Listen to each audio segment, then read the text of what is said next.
ಕರ್ತನಲ್ಲಿ ಪ್ರೀತಿಯುಳ್ಳ ದೇವರ ಮಕ್ಕಳೇ, ಸ್ವಲ್ಪ ಹೊತ್ತು ನಾವು ದೇವರ ವಾಕ್ಯವನ್ನು ಧ್ಯಾನ ಮಾಡೋಣ. ಈ ಸಂದರ್ಭದಲ್ಲಿ ತಂದೆ ಮಗ ಇವರಿಬ್ಬರ ವಿಷಯದಲ್ಲಿ ಈ ದಿನ ನಾವು ಧ್ಯಾನ ಮಾಡಲಿಕ್ಕಿದ್ದೇವೆ. ದೇವರ ಆಜ್ಞೆ ಒಂದು ಕಡೆ, ತಂದೆಯ ಪ್ರೀತಿ ಒಂದು ಕಡೆ. ಈ ವಿಷಯವನ್ನು ಕುರಿತು ನಾವು ಇವತ್ತು ಧ್ಯಾನ ಮಾಡಲಿಕ್ಕಿದ್ದೇವೆ. ಆದಿಕಾಂಡ ಪುಸ್ತಕ 22ನೇ ಅಧ್ಯಾಯ 2 ಮತ್ತು 3ನೇ ವಚನಗಳನ್ನು ನಾವು ಧ್ಯಾನ ಮಾಡೋಣ. ಆದಿಕಾಂಡ ಪುಸ್ತಕ 22ನೇ ಅಧ್ಯಾಯ 2 ಮತ್ತು 3ನೇ ವಚನವನ್ನ ಎಲ್ಲ ಭಾಷೆಯಲ್ಲೂ ದಯವಿಟ್ಟು ಓದಿ. ನಿನಗೆ ಪ್ರಿಯನಾಗಿರುವ ಒಬ್ಬನೇ ಮಗನಾದ ಇಸಾಕನನ್ನು ತೆಗೆದುಕೊಂಡು ಮೊರಿಯಾ ದೇಶಕ್ಕೆ ಹೋಗಿ ಅಲ್ಲಿ ಅವನನ್ನು ನಾನು ಹೇಳುವ ಒಂದು ಬೆಟ್ಟದ ಮೇಲೆ ಸರ್ವಾಂಗ ಹೋಮವಾಗಿ ಅರ್ಪಿಸಬೇಕು ಅಂದನು. அப்பொழுது அவர், உன் புத்திரனும் உன் ஏகசுதனும் உன் நேசகுமாரனுமாகிய ஈசாக்கை நீ இப்பொழுது அழைத்துக் கொண்டு மோரியா தேசத்துக்கு போய் அங்கே நான் உனக்கு குறிக்கும் மலைகள் ஒன்றின் மேல் அவனை దహన బలియాగ బలియిడు என்றார். అప్పుడు ఆయన, ఒక్కడైన నీ కుమారుని అనగా నీవు ప్రేమించే ఇసాకును తీసుకొని మొరియా దేశమునకు వెళ్ళి అక్కడ నేను నీతో చెప్పుకోవు పర్వతములలో దహన బలిగా అతనిని సమర్పించమని చెప్పాను. ಹಲ್ಲೆಲೂಯಾ. ಈ ವಾಕ್ಯವನ್ನು ನಾವು ಅನೇಕ ಸಂದರ್ಭದಲ್ಲಿ ಧ್ಯಾನ ಮಾಡಿದ್ದೇವೆ. ಅನೇಕ ಸಂದರ್ಭದಲ್ಲಿ ಧ್ಯಾನ ಮಾಡುವಾಗ ನಾವೇನು ಧ್ಯಾನ ಮಾಡಿದ್ವಿ ಅಂತಂದ್ರೆ, ದೇವರು ಅಬ್ರಾಮನ ಸಂಗಡ ಮಾತನಾಡಿದ್ರು. ದೇವರು ಅಬ್ರಾಮನ ಸಂಗಡ ಮಾತಾಡಿದ್ರು. ಅಬ್ರಾಮನು ಮೂವತ್ತು ಒಪ್ಕೊಂಡ್ಬಿಟ್ಟ. ತನ್ನ ಮಗನ ಕರ್ಕೊಂಡು ಹೋದ. ಮಗನ ಕರ್ಕೊಂಡು ಹೋಗಿ ಒಂದು ಬಲಿಪೀಠವನ್ನು ಕಟ್ಟಿ ಅದರ ಮೇಲೆ ಅವನ ಕೈ ಕಾಲುಗಳನ್ನ ಕಟ್ಟಿ ಅದ್ರ ಮೇಲೆ ಮಲಗಿಸ್ಬಿಟ್ಟ. ಆಮೇಲೆ ಕೈ ಎತ್ತಿ ಕಟ್ಟ ತೆಗೆದು ಹೊಡಿಲಿಕ್ಕೆ ಹೋದ. ಅಷ್ಟು ದೇವ್ರು ಕೂಗ್ಬಿಟ್ರು. ಒಂದು ಕುರಿ ಸಿಕ್ತು, ಅದನ್ನ ಬಲಿ ಕೊಟ್ಟರು. ಅಪ್ಪನ ಅಮ್ಮನ ತನ್ನ ಮಗನನ್ನ ಕರ್ಕೊಂಡು ಬಂದ್ಬಿಟ್ಟ. ಅವನು ಎಷ್ಟು ನಿಷ್ಠಾವಂತನಾಗಿ ದೇವ್ರ ಹೇಳಿದ ಕೆಲಸವನ್ನು ಸಂಪೂರ್ಣವಾಗಿ ಸ್ವಲ್ಪ ಸಹ ಹಿಂಜರಿಯದೆ ಮಾಡ್ಬಿಟ್ಟ ಅಂತ ನಾವು ಸುಲಭವಾಗಿ ಅರಿಕತೆ ಮಾಡ್ಬಿಟ್ವಿ.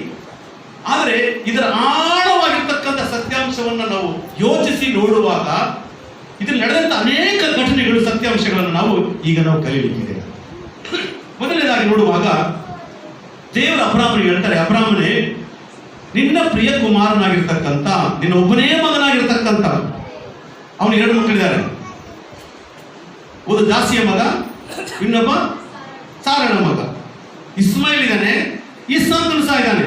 ಅಲ್ಲಿಯ ಈಗ ದೇವರು ಹೇಳ್ತಾರೆ, ನಿನ್ನ ಒಬ್ಬನೇ ಮಗನಾಗಿರ್ತಕ್ಕಂಥ ನಿನ್ನ ಪ್ರಿಯ ಕುಮಾರನ ಈಗಿದನಲ್ಲ, ಅವನಿಗೆ ನೀನೇನ್ ಮಾಡ್ಬೇಕು, ಹೋಗಿ ನಾನು ತೋರಿಸ್ತಕ್ಕಂಥ ಸ್ಥಳಕ್ಕೆ ಕರ್ಕೊಂಡು ಹೋಗಿ ಅವನನ್ನ ಸರ್ವಾಂಗ ಹೋಮದ ಬಲಿಯಾಗಿ ಸಮರ್ಪಣೆ ಮಾಡಬೇಕು ಎಂಬುದಾಗಿ ಹೇಳ್ತಾರೆ. ಈ ಸಂದರ್ಭದಲ್ಲಿ ಈ ಮಾತನ್ನ ದೇವರು ಅಬ್ರಾಮನ ಸಂಗಡ ಮಾತನಾಡುವಾಗ ಇದ್ದಕ್ಕಿದ್ದ ಅವನು ಶಾಕು. ಯಾಕೆ? ಅವನು 100 ವರ್ಷ ಆಗಿದೆ. ಯಾರಿಗೆ? ಅಬ್ರಾಮನಿಗೆ 100 ವರ್ಷ ಆಗಿದೆ. ಆಗ ಮಗು ಹುಟ್ಟುತ್ತೆ. ಅದು ಹುಟ್ಟಿ 12 ವರ್ಷಗಳ, ಹೆಚ್ಚು ಕಡಿಮೆ 12 ವರ್ಷಗಳಾದ ಮೇಲೆ ಇಸಾಕನು ಚಿಕ್ಕ ಹುಡುಗ, 12 ವರ್ಷದ ಹುಡುಗ. ಈಗ ದೇವರು ಹೇಳ್ತಾರೆ, ನಿನ್ನ ಒಬ್ಬನೇ ಮಗನಾಗಿರ್ತ ಇಸಾಕನ್ನ ಕರ್ಕೊಂಡು ಹೋಗಿ ಬಲಿಯನ್ನ ಕೊಡು ಅಂತ. ಅವನಿಗೆ ಬಂದ ಶಾಕು. ಇದೇನು ದೇವರು ಇದ್ದಕ್ಕಿದ್ದಂಗೆ ಬಲಿ ಕೊಡು ಅಂತ ಹೇಳ್ತಾರಲ್ಲ. ನನಗೆ 100ನೇ ವಯಸ್ಸಲ್ಲಿ ಮಗು ಹುಟ್ಟಿದೆ, ಅವನು ಹೆಚ್ಚಾಗಿ ನಾನು ಪ್ರೀತಿ ಮಾಡ್ತಾ ಇದ್ದೀನಿ, ಇವನ್ನ ಕೊಡು ಎಂಬುದಾಗಿ ಹೇಳ್ಬಿಟ್ರಲ್ಲ ಎಂಬುದಾಗಿ ಹೇಳಿ ದಾವೀದನಿಗೆ ಒಂದು ಕಡೆ ಚಿಂತೆ. ನೀವು ಹೇಳ್ಬೋದು, ಅಬ್ರಾಮನು ದೇವರಲ್ಲಿ ನಂಬಿಕಸ್ಥನಾದವನು ಎಂಬುದಾಗಿ ಹೇಳ್ಬೋದು. ಪ್ರಿಯರೇ, ಮುಂದಿನ ಭಾಗದಲ್ಲಿ ನಿಮ್ಗೆ ಹೇಳ್ತೀನಿ, ಎಂಥ ತಂದೆ ತ್ಯಾಗಿ ಆಗಿದ್ರು ಸಹ, ಎಂಥ ಮಗನು ತಂದೆಯ ಮಾತಿಗೆ ವಿಧೇಯನಾಗಿದ್ರು ಸಹ, ಮರಣ ಎಂಬತಕ್ಕಂಥ ಒಂದು ಸಮಯ ಬಂದಾಗ ಅವರು ತಮ್ಮನ್ನು ಕಾಪಾಡಿಕೊಳ್ಳಿಕ್ಕೋಸ್ಕರವಾಗಿ ಪ್ರಯಾಸ ಪಡ್ತಾರೆ ಹೊರತು, ಒಂದು ಸಮಯ ಒಪ್ಪಿಗೆ ಇದ್ರೂ ಸಹ ಮನಸ್ಸಿಗೆ ತೃಪ್ತಿಕರವಾಗಿರ್ತಕ್ಕಂಥ ಒಪ್ಪಿಗೆ ಮೂಲಕವಾಗಿ ಉಂಟಾಗತಕ್ಕಂಥ ಘಟನೆ ಈ ಘಟನೆ ಅಲ್ಲ. ಸರಿ, ಈಗ ಅಬ್ರಾಮನ್ ಏನ್ ಮಾಡಿದ್ರು, ತುಂಬಾ ಚಿಂತೆಗೊಳಗಾಗ್ತಾನೆ. ಇರ್ತಕ್ಕಂಥ ಒಬ್ಬನೇ ಮಗನನ್ನ ದೇವರು ಬಲಿ ಕೊಡು ಅಂತ ಕೇಳ್ಬಿಟ್ರಲ್ಲ ಎಂಬತಕ್ಕಂಥ ನೊಂದ ಮನಸ್ಸಿನಿಂದ ತನ್ನ ಮಗನ ಕರ್ಕೊಂಡು ಹೋಗ್ತಾರೆ. ಅಲ್ಲಲ್ಲಿಯ ಆ ಮಗನನ್ನು ಕರ್ಕೊಂಡು ಹೋಗುವಾಗ ಇಸಾಕನಿಗೆ ಸುಮಾರು ಹೆಚ್ಚು ಕಡಿಮೆ 12 ವರ್ಷ ಆಗಿರ್ಬೋದು. ಈ ವಿಷಯವನ್ನು ಹೆಂಡತಿಗೆ ಹೇಳಲ್ಲ. ಈಗ ನನ್ನ ಮಗನ ಕರ್ಕೊಂಡು ಹೋಗ್ತಿದ್ದೀನಿ, ಬಲಿ ಕೊಡ್ಲಿಕ್ಕೆ ಕರ್ಕೊಂಡು ಹೋಗ್ತಿದ್ದ. ಹೆಂಡತಿಗೆ ಅವ್ರು ಹೇಳದೇ ಇಲ್ಲ. ಹೆಂಡತಿಗೆ ಹೇಳ್ದೇನೆ, ವಿಷಯವನ್ನು ಸಹ ಮಗನಿಗೆ ಹೇಳ್ದೇನೆ, ಮಗನೇ ಬಾ, ನಾವು ದೇವರ ಸ್ಥಳಕ್ಕೆ ಹೋಗೋಣ, ಅಲ್ಲಿ ಸರ್ವಾಂಗ ಹೋಮ ಬಲಿಯನ್ನು ಕೊಡ್ಬೇಕು ಎಂಬುದಾಗಿ ದೇವರು ಹೇಳಿದ್ದಾರೆ, ಅದಕ್ಕೆ ಹೋಗೋಣ ಅಂದ್ಕೊಳ್ಳೆ. ಇವನು ಬಹಳ ಖುಷಿ. ಮಕ್ಕಳಿಗೆ ಟೂರ್ ತುಂಬಾ ಖುಷಿ ಪಡ್ತಾರಲ್ಲ, ಹೌದಾ ಇಲ್ವಾ? ನಾವು ಟೂರ್ಗೆ ಹೋಗೋಣ ಬರ್ರಿ, ಬೆಟ್ಟಕ್ಕೆ ಹೋಗೋಣ ಬರ್ರಿ, ಅಡಿಗೆ ಮಾಡ್ಕೊಂಡು ಹೋಗೋಣ ಬರ್ರಿ, ಅಲ್ಲಿ ಒಂದು ಹಬ್ಬ ಮಾಡೋಣ ಬರ್ರಿ ಅಂದ್ರೆ ಮಕ್ಕಳು ಏನ್ ಮಾಡ್ತಾರೆ? ಖುಷಿಯಾಗಿ ಬರ್ತಾರೆ. ಇವ್ರು ಬಹಳ ಖುಷಿಯಾಗಿ ಬರ್ತಾ ಇದ್ದಾನೆ, ಹೋಗೋಣ ಹೋಗೋಣ ಅಂತ.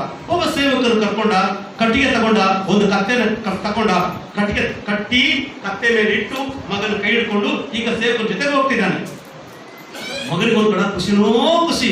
ಈಗ ನಾನು ಟೂರ್ ಹೋಗ್ತಾ ಇದ್ದೀನಿ, ನಾನು ಸೇರುವಂತ ಸ್ಥಳವನ್ನ ಬಹಳ ಚೆನ್ನಾಗಿರ್ಬೋದು, ನಾನು ನೋಡಿಲ್ಲ ಆ ಜಾಗನ, ಈಗ ನಾನು ನೋಡ್ಲಿಕ್ಕೆ ಹೋಗ್ತೀನಿ, ಎಷ್ಟು ಚೆನ್ನಾಗಿರ್ಬೋದು ಪ್ರಕೃತಿ, ಬೆಟ್ಟ ಅಂತ ಬೇರೆ ನಮ್ಮ ಅಪ್ಪ ಹೇಳ್ಬಿಟ್ಟಿದ್ದಾರೆ, ಆ ಬೆಟ್ಟ ಎಷ್ಟು ಚೆನ್ನಾಗಿರುತ್ತೆ, ನಾನು ಬೆಟ್ಟದ ಮೇಲೆಲ್ಲ ಹೋಗ್ತೀನಿ ಎಂಬುದಾಗಿ ಅವನು ಏನೇನೋ ಕನಸುಗಳನ್ನ ಕಾಣ್ಕೊಂಡು ಏನೇನೋ ಬೈಕಿನ ಮನಸ್ಸು ಇಟ್ಕೊಂಡು ಅವನ ತಂದೆ ಜೊತೆ ಹೋಗ್ತಾ ಇದ್ದಾನೆ. ಆದ್ರೆ ತಂದೆ ಮನಸ್ಸು ಹೆಂಗಿದೆ ಗೊತ್ತಾ? ಮಗನು ಸಂತೋಷ ಪಡ್ತಾ ಇದ್ದಾನೆ, ಆ ತಂದೆ ಮನಸ್ಸು ಹೆಂಗಿರ್ಬೋದು? 100ನೇ ವಯಸ್ಸಿನಲ್ಲಿ ದೇವರು ನನಗೊಂದು ಮಗುವನ್ನ ಕೊಟ್ಟು, ಈಗ ಮಗನ 12 ವರ್ಷಗಳ ತನಕ ನಾನು ಮುದ್ದಾಡಿದ್ದೀನಿ, 100ನೇ ವಯಸ್ಸಲ್ಲಿ ಹುಟ್ಟಿದಾನಲ್ಲ ಅಂತ ಹೇಳಿ ನಾನು ಎಲ್ಲ ಸಂತೋಷನ ಅವನು ಹಂಚ್ಕೊಂಡೆ, ನನ್ನ ಮುಂದಿನ ಭವಿಷ್ಯದ ಇವನು ಮುಖ್ಯಸ್ಥನಾಗಿದ್ದಾನೆ ಎಂಬುದಾಗಿ ಹೇಳಿ ಸಂತೋಷವಾಗಿ 12 ವರ್ಷಗಳ ತನಕ ಅವನ ಜೊತೆಗಿದ್ದೆ. ಈಗ ನನ್ನ ಮಗನನ್ನೇ ನಾನೇ ಕೊಲ್ಲುವಂತ ಸಮಯ ಬಂದಿದೆಯಲ್ಲ ಎಂಬುದಾಗಿ ಒಂದು ಕಡೆ ಅಬ್ರಾಮನು ಚಿಂತೆ ಮಾಡಿಕೊಂಡು ವೇದನೆಯಿಂದ ತನ್ನ ಮಗನನ್ನು ಕರ್ಕೊಂಡು ಹೋಗ್ತಾ ಇದ್ದಾನೆ.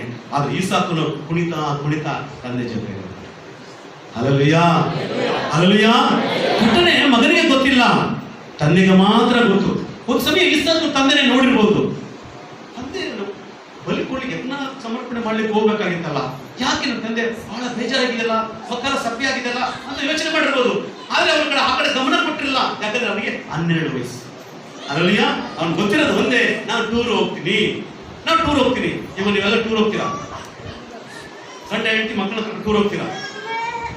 ಹೆಂಡತಿಗೆ ಮಕ್ಕಳು ಖುಷಿಯಾಗಿರುತ್ತೆ, ಆದ್ರೆ 90% ಗಂಡನ ಖುಷಿ ಇರಲ್ಲ. ಅವ್ನಿಗೆ ಯಾಕಂದ್ರೆ ಅವ್ನ ಜೋಬ್ ಖಾಲಿ ಆಗ್ತಾ ಇರುತ್ತೆ. ಅಲ್ಲಯ್ಯ, ಈಗ ಅವನಾಗ ಅವ್ನು ಕರ್ಕೊಂಡೋದ್ರೆ ಪರವಾಗಿಲ್ಲ, ಇವರೇ ಬಿಡ್ತಾರೆ, ಬರ್ರಿ ಹೋಗ್ಬಿಟ್ಟು ಬರೋಣ, ಎಲ್ಲರೂ ಹೋಗ್ತಾ ಇದ್ದಾರೆ, ನಾವು ಮಾತ್ರ ಹೋಗ್ತಿದ್ರೆ ಹಂಗೆ, ನಾವು ಹೋಗೋಣ ಬಾ, ಸ್ಕೂಲೆಲ್ಲ ಕರ್ಕೊಂಡು ಹೋಗ್ತಿದ್ದಾರೆ, ಹಂಗೆ ಹಿಂಗೆ ಅಂತ ಹೇಳ್ಬೇಕಾದ್ರೆ ಗಂಡ ಮಕ್ಕಳು ಬೇರೆ ಮಕ್ಕಳು ಕೊಡ್ಬಿಡ್ತಾನೆ. ಈ ಹುಡುಗರು ಕೊಟ್ಟರೆ ದುಡ್ಡು ಬಗ್ಗೆ ಜ್ಞಾಪಕ ಇಲ್ಲ, ಟೂರ್ ಹೋಗ್ತೀನಿ ಅಂತ ಖುಷಿ ಅಷ್ಟೇ. ಅದೇ ಪ್ರಕಾರವಾಗಿ ಅಬ್ರಾಹ್ಮನಿಗೆ ಮಗನನ್ನ ಬಲಿ ಕೊಡ್ತೀನಲ್ಲ ಅಂತ ಚಿಂತೆ, ದುಃಖ, ವೇದನೆ, ಸಂಕಟ. ಯಾವ ಕೈಯಿಂದ ನಾನು ಮುದ್ದಾಡೋದನ್ನು, ಯಾವ ಕೈಯಿಂದ ಮಗನನ್ನು ಎತ್ಕೊಂಡು, ಯಾವ ಕೈಯಿಂದ 12 ವರ್ಷಗಳ ತನಕ ಪೋಷಣೆ ಮಾಡೋದು, ಅದೇ ಕೈಯಿಂದ ನನ್ನ ಮಗನನ್ನು ಕೊಲ್ಲುವಂತ ಸಮಯ ಹತ್ತಿರಕ್ಕೆ ಬಂತಲ್ಲ. ಆ ಒಂದು ವೇದನೆಯಲ್ಲಿ ಹೋಗ್ತಾ ಇದ್ದಾನೆ, ಮಗನು ಖುಷಿಯಿಂದ ಹೋಗ್ತಾರೆ. ನನ್ನ ಪ್ರೀತಿಯ ದೇವರ ಮಕ್ಕಳೇ, ಈ ದೃಶ್ಯದಲ್ಲಿ ನೋಡ್ತಕ್ಕಂಥ ಒಂದು ಮಾತೇನಂತಂದ್ರೆ, ಸರಿ ಬೆಟ್ಟಕ್ಕೆ ಹೋದ್ರು, ಬಲಿಪೀಠವನ್ನ ಕಟ್ಟಿದ್ರು. ಈಗ ಮಗ ತಂದೆ ಹೇಳ್ತಾನೆ, ಅಪ್ಪ ಕುರಿಯಲ್ಲಿ ಅಲ್ಲಿ ಹೇಳಿದೆ ದೇವರು ಒದಗಿಸ್ತಾನೆ ಅಂತ ಹೇಳ್ಬಿಟ್ಟೆ.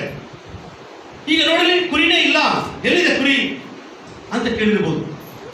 ಒಂದ್ಸರಿ ಕೇಳ್ತಾನೆ, ಅಪ್ಪ ಯಜ್ಞಕ್ಕೆ ಬೇಕಾದಂತ ಕಟ್ಟಿಗೆ ಇದೆ, ಎಲ್ಲರೂ ಸಹ ಇದೆ, ಬೆಂಕಿ ಕಡ್ಡಿ ಇದೆ, ಸೀಮೆಎಣ್ಣೆ ಇದೆ, ಎಲ್ಲರೂ ಸಹ ಇದೆ, ಅಲ್ಲಿ ಕುರಿಯಲ್ಲಿ ಅಂತ ಫಸ್ಟ್ ಕೇಳ್ದ.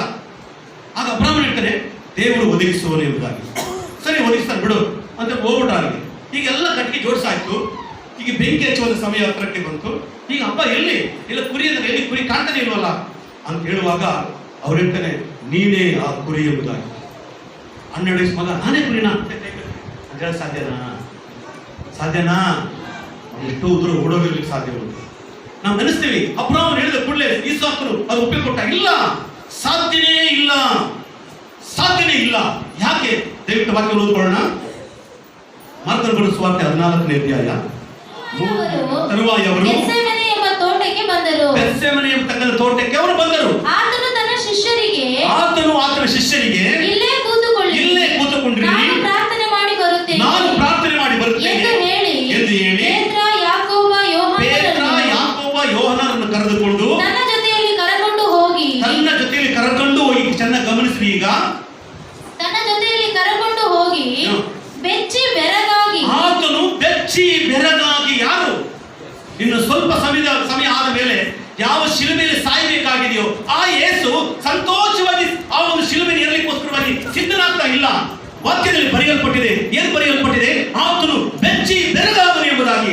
ಯೇಸು ಸ್ವಾಮಿನೇ ಮುಂದೆ ನಡೀತಕ್ಕಂಥ ಕಠಿಣವನ್ನು ಕಂಡು ಬೆಚ್ಚಿ ಬೆರಗಾಗಿರುವುದಾದರೆ ಈ ಸಾಧ್ಯ ಯಾವ ಮೂಲೆ ಎಷ್ಟು ಧೈರ್ಯವಂತರಾಗಿರ್ಲಿಕ್ಕೆ ಸಾಧ್ಯ ಉಂಟು? ಮುಂದೆ ವಾಕ್ಯ ಓದಿರದೆ ವಾಕ್ಯದಲ್ಲಿ ಯೋಹಾನನನ್ನು ತನ್ನ ಜೊತೆಯಲ್ಲಿ ಕರಕೊಂಡು ಹೋಗಿ ಬೆಚ್ಚಿ ಬೆರಗಾಗಿ ಮನಗುಂದಿದವನಾದನು. ಬೆಚ್ಚಿ ಬೆರಗಾಗಿ ಮನಗುಂದಿದವನಾದನು. ಮುಂದೆ ಕನ್ನಡ ದಯವಿಟ್ಟು ಇನ್ನೊಂದು ವಾಕ್ಯ ನೋಡ್ಕೊಡ್ರಿ. ಅಲ್ಲೇ 35 ಅಂತ ಕಾಣುತ್ತೆ, 35-36. ಮುಂದೆ ಹೋಗಿ ನೆಲದ ಮೇಲೆ ಅಡ್ಡ ಬಿದ್ದು. ಚೆನ್ನಾಗಿ ಗಮನಿಸ್ರಿ. ಯೇಸು ಸ್ವಾಮಿ ಈ ವಿಷಯವನ್ನು ಯಾಕೆಂದ್ರೆ ಇನ್ನು ಸ್ವಲ್ಪ ಸಮಯದ ನಂತರ ನಾನು ಸೈನಿಕರ ಕೈಗೆ ಸಿಗಲ್ಪಡುತ್ತೇನೆ, ಅವರನ್ನು ಕರ್ಕೊಂಡು ಹೋಗ್ತಾರೆ, ಕೊಳ್ಳೆಯಿಂದ ಹೊಡಿತಾರೆ, ಅಪರಾಧಿ ಎಂಬತಕ್ಕಂಥ ಪಟ್ಟವನ್ನು ಉಳಿಸ್ತಾರೆ, ಬೀದಿಯಲ್ಲಿ ಚಿಲುಮೆನಿಟ್ಟು ಮೆರಡಿಗೆ ಕರ್ಕೊಂಡು ಹೋಗ್ತಾರೆ. ಅದಾದ ಮೇಲೆ 3 ಮಳೆಗಳ ಮೂಲಕವಾಗಿ ನಾನು ಶಿಲುಬೆಯ ಮಾಡುತ್ತೆ, ಭಯಂಕರವಾದ ಹಿಂಸೆಯನ್ನ ನಾನು ಅನುಭವಿಸ್ತೇನೆ, ಎಲ್ಲರೂ ಮಕ್ಕಳ ಮೇಲೆ ಉಗುಳಿತಾರೆ, ಕಾಲಿನ ಉರಿತಾರೆ. ಇಂಥ ದೃಶ್ಯವನ್ನು ಕಾಣ್ತಾ ಇರ್ತಕ್ಕಂಥ ಯೇಸು ಸ್ವಾಮಿ ಮುಂದೆ ಆಗ್ತಕ್ಕಂಥ ಎಲ್ಲಾ ಕಠಿಣ ನೋಡಿ ಆತನು ಬೆಚ್ಚಿ ಬೆರಗಾಗ್ತಾ ಇದ್ದಾನೆ. ಹಲ್ಲೆಲೂಯಾ. ಯೇಸು ಸ್ವಾಮಿ ಲೋಕಕ್ಕೆ ಜಗದ್ರಕ್ಷಕನಾಗಿ ಬಂದಿರತಕ್ಕಂಥ ಯೇಸು ಸ್ವಾಮಿ, ಅದಕ್ಕಾಗಿಯೇ ಬಂದಂತ ಯೇಸು ಸ್ವಾಮಿ ಮುಂದೆ ನಡೀತಕ್ಕಂಥ ಕಠಿಣ ಕಂಡು ಆತನು ಬೆಚ್ಚಿ ಬೆರಗಾದನು. ಮತ್ತೇನ್ ಮಾಡದಂತೆ ಆತನು ನೆಲದ ಮೇಲೆ ಅಡ್ಡ ಬಿದ್ದು ಸಾಧ್ಯವಾದರೆ ಇಲ್ಲಿ ಪ್ರಾರ್ಥನೆ ಮಾಡ್ತಾರೆ ತಂದೆ ಬಳಿಗೆ, ದೇವರೇ ಸಾಧ್ಯವಾದರೆ ಆ ಗಳಿಗೆ ತನ್ನನ್ನು ಬಿಟ್ಟು ಹೋಗುವಂತೆ. ಹಲ್ಲೆಲೂಯಾ. ಸಾಕು. ಯೇಸು ಸ್ವಾಮಿ ಹೇಳ್ತಾರೆ, ಈಗ ಆ ಗಳಿಗೆ ಬರತಕ್ಕಂಥ ಹಿಂಸೆ, ಬರತಕ್ಕಂಥ ಅವಮಾನ, ಬರತಕ್ಕಂಥ ನಿಂದನೆ, ಬರತಕ್ಕಂಥ ಭಯಂಕರವಾದ ಮರಣ ನನ್ನನ್ನು ಬಿಟ್ಟು ಹೋಗುವಂತೆ ದೇವರನ್ನು ಪ್ರಾರ್ಥಿಸಿ. ಹಲ್ಲೆಲೂಯಾ. ಯೇಸು ಸ್ವಾಮಿನೇ ಆ ರೀತಿ ಪ್ರಾರ್ಥನೆ ಮಾಡಿರುವುದಾದರೆ, ಯೇಸು ಸ್ವಾಮಿನೇ ಬೆಚ್ಚಿ ಬೆರಗಾಗಿರುವುದಾದರೆ, ಇನ್ನು ಈ ಸಾಕ ಅಪ್ಪನ ಕೈ ಕಟ್ಬಿಡು, ಕಾಲು ಕಟ್ಬಿಡು, ನಾನು ಸಾಯ್ಬಿಡಿ ಎಂಬುದಾಗಿ ಒಪ್ಪಿಕೊಳ್ಳಲಿಕ್ಕೆ ಸಾಧ್ಯನಾ? ಇಲ್ಲ. ಈ ಸಾಕ ಏನ್ ಮಾಡ್ತೀನಿ, ಈಗ ಓಡ್ ಹೋಗ್ತಾ ಇದ್ದಾನೆ. ನೀನೇ ನಾನು ಸಾಯಿಸ್ತೀನಿ, ನೀನೇ ಕಡಿತೀನಿ, ನೀನೇ ಬಲಿ, ನೀನೇ ಕುರಿ ಎಂಬುದಾಗಿ ಹೇಳುವಾಗ ಈ ಸಾಕ ಏನ್ ಮಾಡಿರ್ಬೋದು, ಈಗ ಓಡಿ ಹೋಗಿರ್ತಾನೆ. ಯೇಸು ಸ್ವಾಮಿನೇ ಬೆಚ್ಚಿ ಬೆರಗಾಗಿರ್ತಕ್ಕಂಥ ಆ ದೃಶ್ಯಕ್ಕೆ ಈ ಸಾಕು ಯೇಸು ಸ್ವಾಮಿಗಿಂತ ಗಟ್ಟಿಯಾಗಿರ್ತಕ್ಕಂಥ ತ್ಯಾಗವುಳ್ಳಂತ ಮನುಷ್ಯ ಅಲ್ಲ. ಅವನು ಇನ್ನೂ ಚಿಕ್ಕ ಬಾಲಕನಾಗಿದ್ದಾನೆ. ಚಿಕ್ಕ ಬಾಲಕನಾಗಿರ್ತಕ್ಕಂಥ ಇಸಾಕನು ಓಡೋಗ್ತಿರ್ತಾನೆ. ಈಗ ಅಬ್ರಾಮ್ ಓಡೋಗ್ತಾನೆ. ಹಿಡ್ಕೊಳಕ್ ಮಾತ್ರ ಅಲ್ಲ, ಅಯ್ಯೋ ಈ ಮಗನ ಕೊಲ್ತಾ ಇದ್ದೀರಲ್ಲ, ನನ್ನ ಮಗನ್ನೇ ಕೊಲ್ತಾ ಇದ್ರಲ್ಲ, ಭಯಪಡ್ತಿದ್ದಾನಲ್ಲ, ಅವನೇ ನಾನು ಕೊಲ್ತೇನೆ ಎಂಬುದಾಗಿ ಒಂದು ಕಡೆ ತಂದೆಗೆ ವೇದನೆ, ಇನ್ನೊಂದು ಕಡೆ ತಂದೆ ಎಂಥ ಕಠೋರಿ, ಎಂಥ ಒಂದು ಕಠಿಣವಾದ ಮನಸ್ಸು, ಎಂಥ ಒಂದು ಕ್ರೂರಿ, ನಮ್ಮ ಅಪ್ಪ ಕೆಟ್ಟವನು ಎಂಬತಕ್ಕಂಥ ಹಣೆ ಬರವನ್ನು ಹೊತ್ತುಕೊಂಡು ಅಬ್ರಾಮನು ಓಡ್ತಾ ಇದ್ದಾನೆ. ಇಸಾಕ ತಂದೆಗೆ ಬೈತಾ ಇದ್ದಾನೆ ಮನಸ್ಸಿನಲ್ಲಿ, ಎಂಥ ಕೆಟ್ಟವನು, ಬಾ ಟೂರ್ಗೆ ಹೋಗೋಣ ಕರ್ಕೊಂಡು, ಬಾ ಬೆಟ್ಟಕ್ಕೆ ಹೋಗೋಣ ಕರ್ಕೊಂಡು ಬಂದು ಇವತ್ತು ನಮ್ಮ ತಾಯಿಗೆ ಗೊತ್ತಿಲ್ಲಂಗೆ ನನ್ನನ್ನು ಸಾಯಿಸ್ತಾನಲ್ಲ, ಇವನೊಬ್ಬ ತಂದೆನ ಎಂಬುದಾಗಿ ಕೇಳಲಿಕ್ಕೆ ಸಾಧ್ಯ ಉಂಟು. ಹಲ್ಲೆಲೂಯಾ. ಹಲ್ಲೆಲೂಯಾ. ನನ್ನ ಪ್ರೀತಿಯುಳ್ಳ ದೇವರ ಮಕ್ಕಳೇ, ಇಂಥ ಸಂದರ್ಭದಲ್ಲಿ ಈಸಾಕನು ಅಪ್ಪನ ನೋಡಿ, ಅಪ್ಪ ದಯವಿಟ್ಟು ನನ್ನ ಕಡಿಬೇಡಪ್ಪ, ನನ್ನ 12 ವರ್ಷ ಮುದ್ದಾಡಿದ್ಯಲ್ಲಪ್ಪ, ನನ್ನ ಅಪ್ಪ ತುಂಬಾ ಒಳ್ಳೆಯವನು ತಂದ್ಕೊಂಡಿದ್ದೆಪ್ಪ, ಆದ್ರೆ ನೀನೇ ನನ್ನ ಕೊಲ್ತೇನಪ್ಪ, ಇದು ನಿಮ್ಗೆ ಹೆಂಗಪ್ಪ ಮನಸ್ಸು ಬಂತು ಎಂಬುದಾಗಿ ಹೇಳಿರ್ಲಿಕ್ಕೆ ಸಾಧ್ಯ ಉಂಟು. ಅವರ ಅಬ್ರಾಮನು ಏನು ಮಾಡ್ಲಿಕ್ಕೆ ಆಗೋದಿಲ್ಲ. ದೇವರು ನನಗೆ ಅಪ್ಪಣೆ ಕೊಟ್ಟಿದ್ದಾರೆ ಮಾಡುವುದಾಗಿ ನಾನು ಮಾಡಲೇಬೇಕು.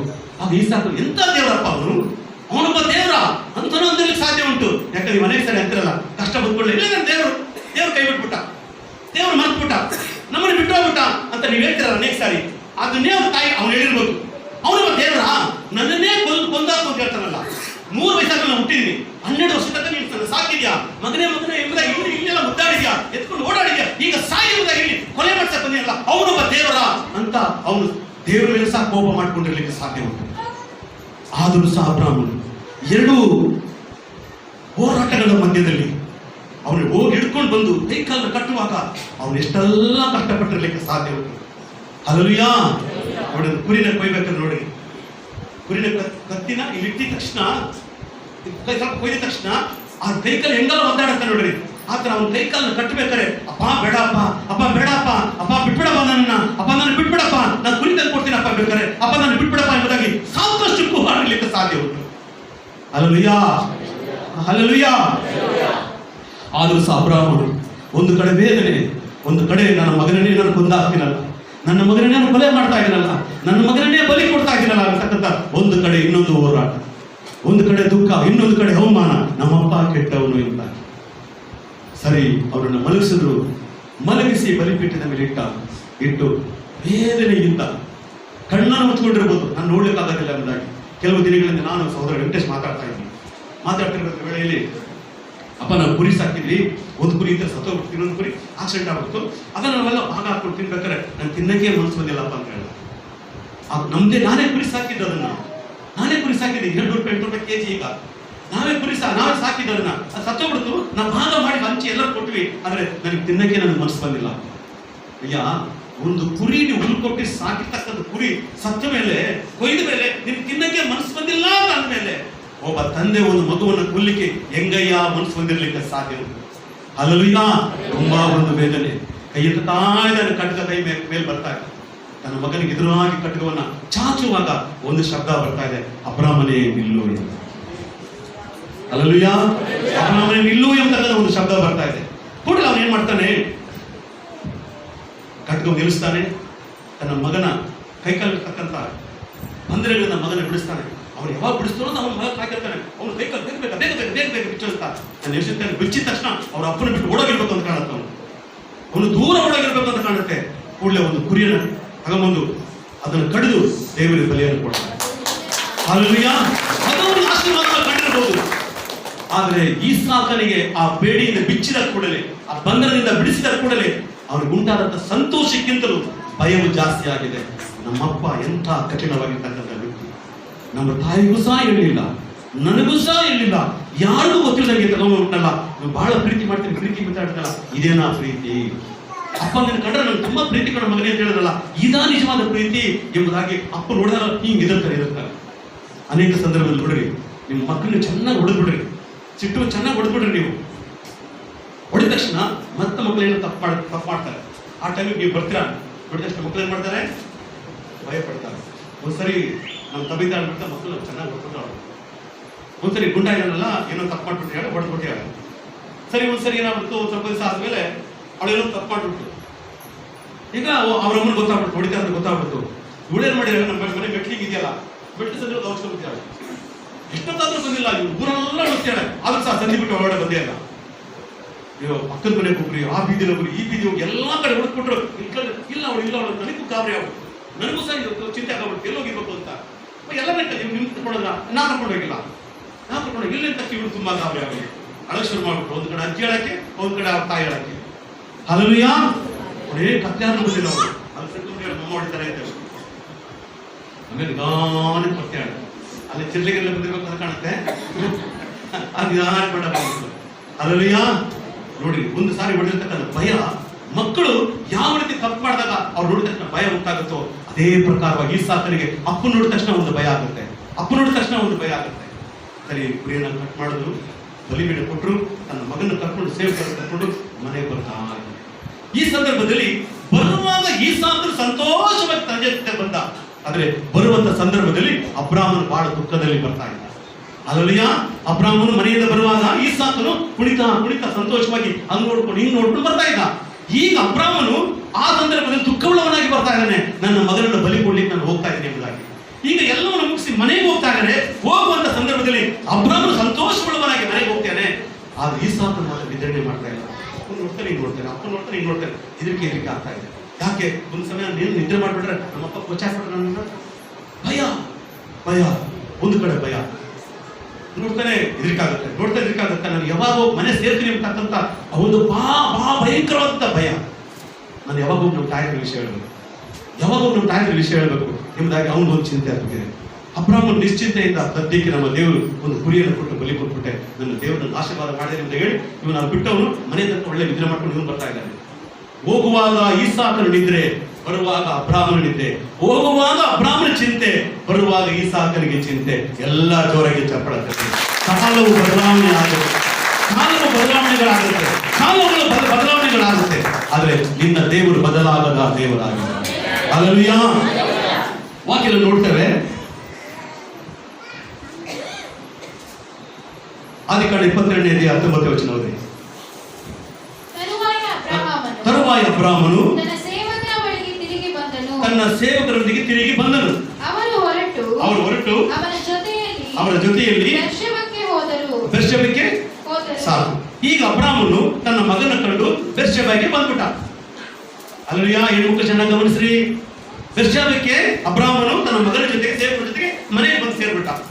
ಮನೆಗೆ ಬಂದು ಸೇರಿದ ತಕ್ಷಣ ಅಬ್ರಾಮನ್ ಹೇಳಿ ಮದುವೆ ಇದೆಲ್ಲ ಅಮ್ಮನಿಗೆ ಹೇಳ್ಬೇಡ ಅಂತ ಹೇಳಿರ್ತಾನೆ. 2 ವಿಷಯ ಅಮ್ಮನಿಗೆ ಹೇಳ್ಬೇಡ, ಮತ್ತೆ ಅವ್ರ ನಿಮ್ಮ ಅಮ್ಮ ಬೇಜಾರು ಮಾಡ್ಕೊಂಡು ಹೇಳ್ಕೊಂಡ್ಬಿಡ್ತಾಳೆ ಅಂತ ಹೇಳಿರ್ಬೋದು. ಆದ್ರೆ ಇಲ್ಲ ಡ್ಯಾಡಿ ಅಂತ ಅವ್ರು ಹೇಳ್ಬಿಟ್ಟು, ನೀನ್ ಮಾತಿನ ಮನೆಗಿದೆ, ನೀನ್ ಬಾ ಮುಂದೆ ಕರ್ಕಿದ್ರು ಅಂತ ಮನಸ್ಸು ಅನ್ಕೊಂಡಿರ್ತಾನೆ.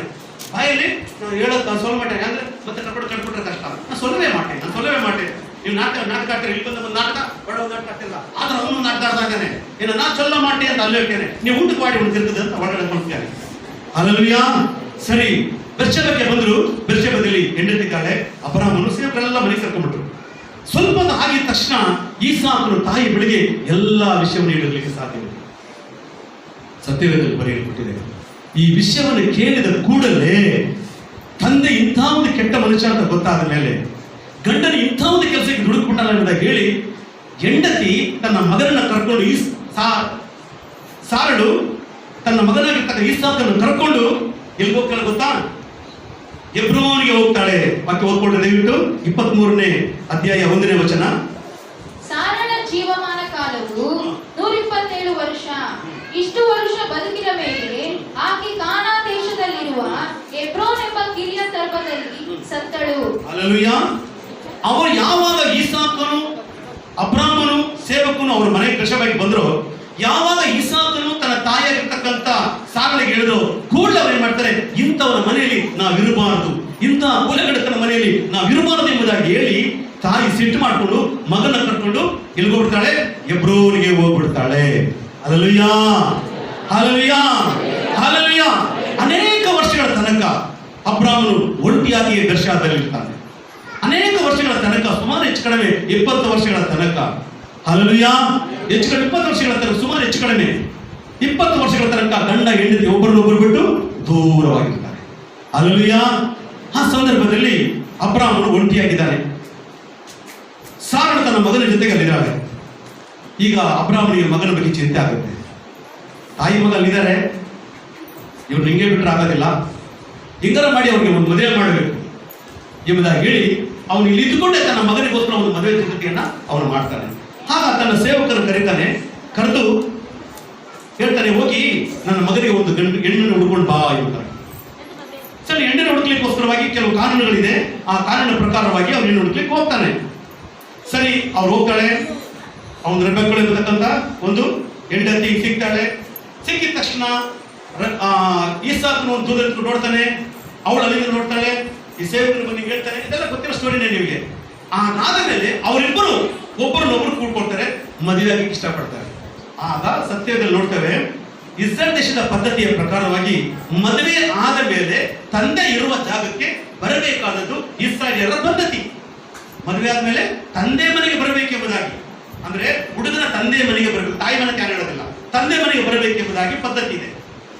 ಆದರೆ ಇಸಾಕನು ಮದುವೆ ಆದ ಸಂದರ್ಭದಲ್ಲಿ ಆಕೆ ಕೊಡ್ರಿ 24ನೇ ಅಧ್ಯಾಯ 66 ಮತ್ತು 67ನೇ ವಚನ.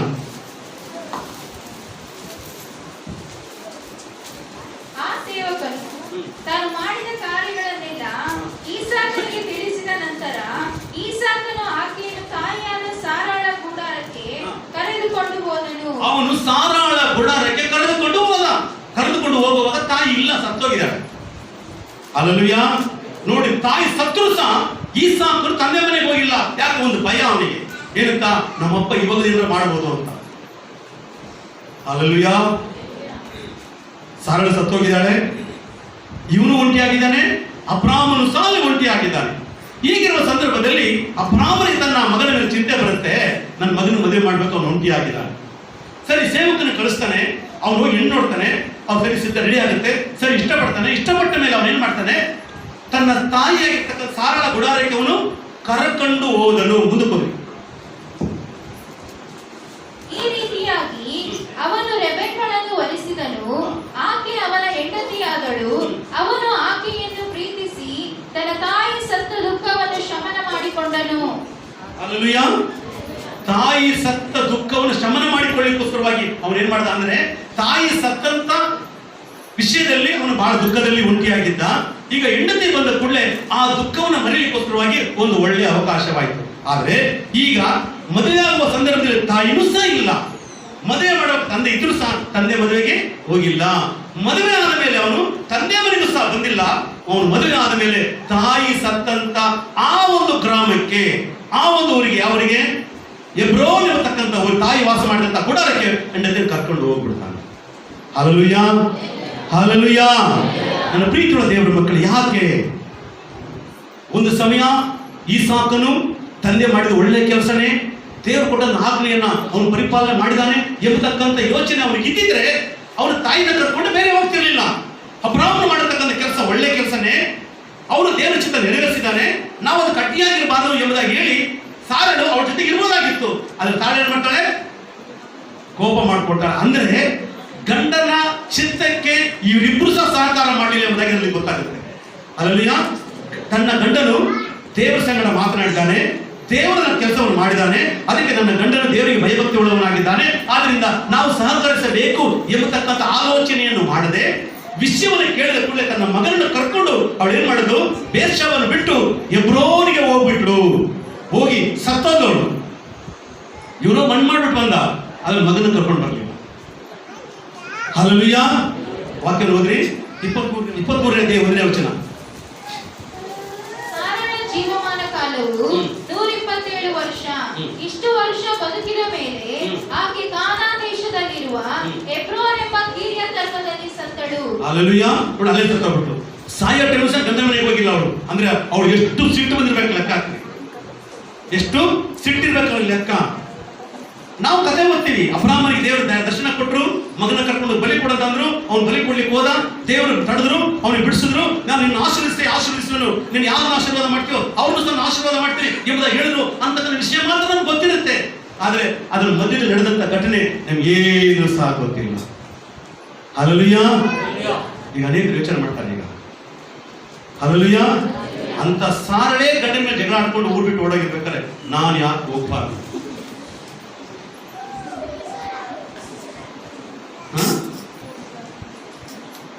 ಸಾರಳ ಏನಾಗಿದ್ದಾಳೆ?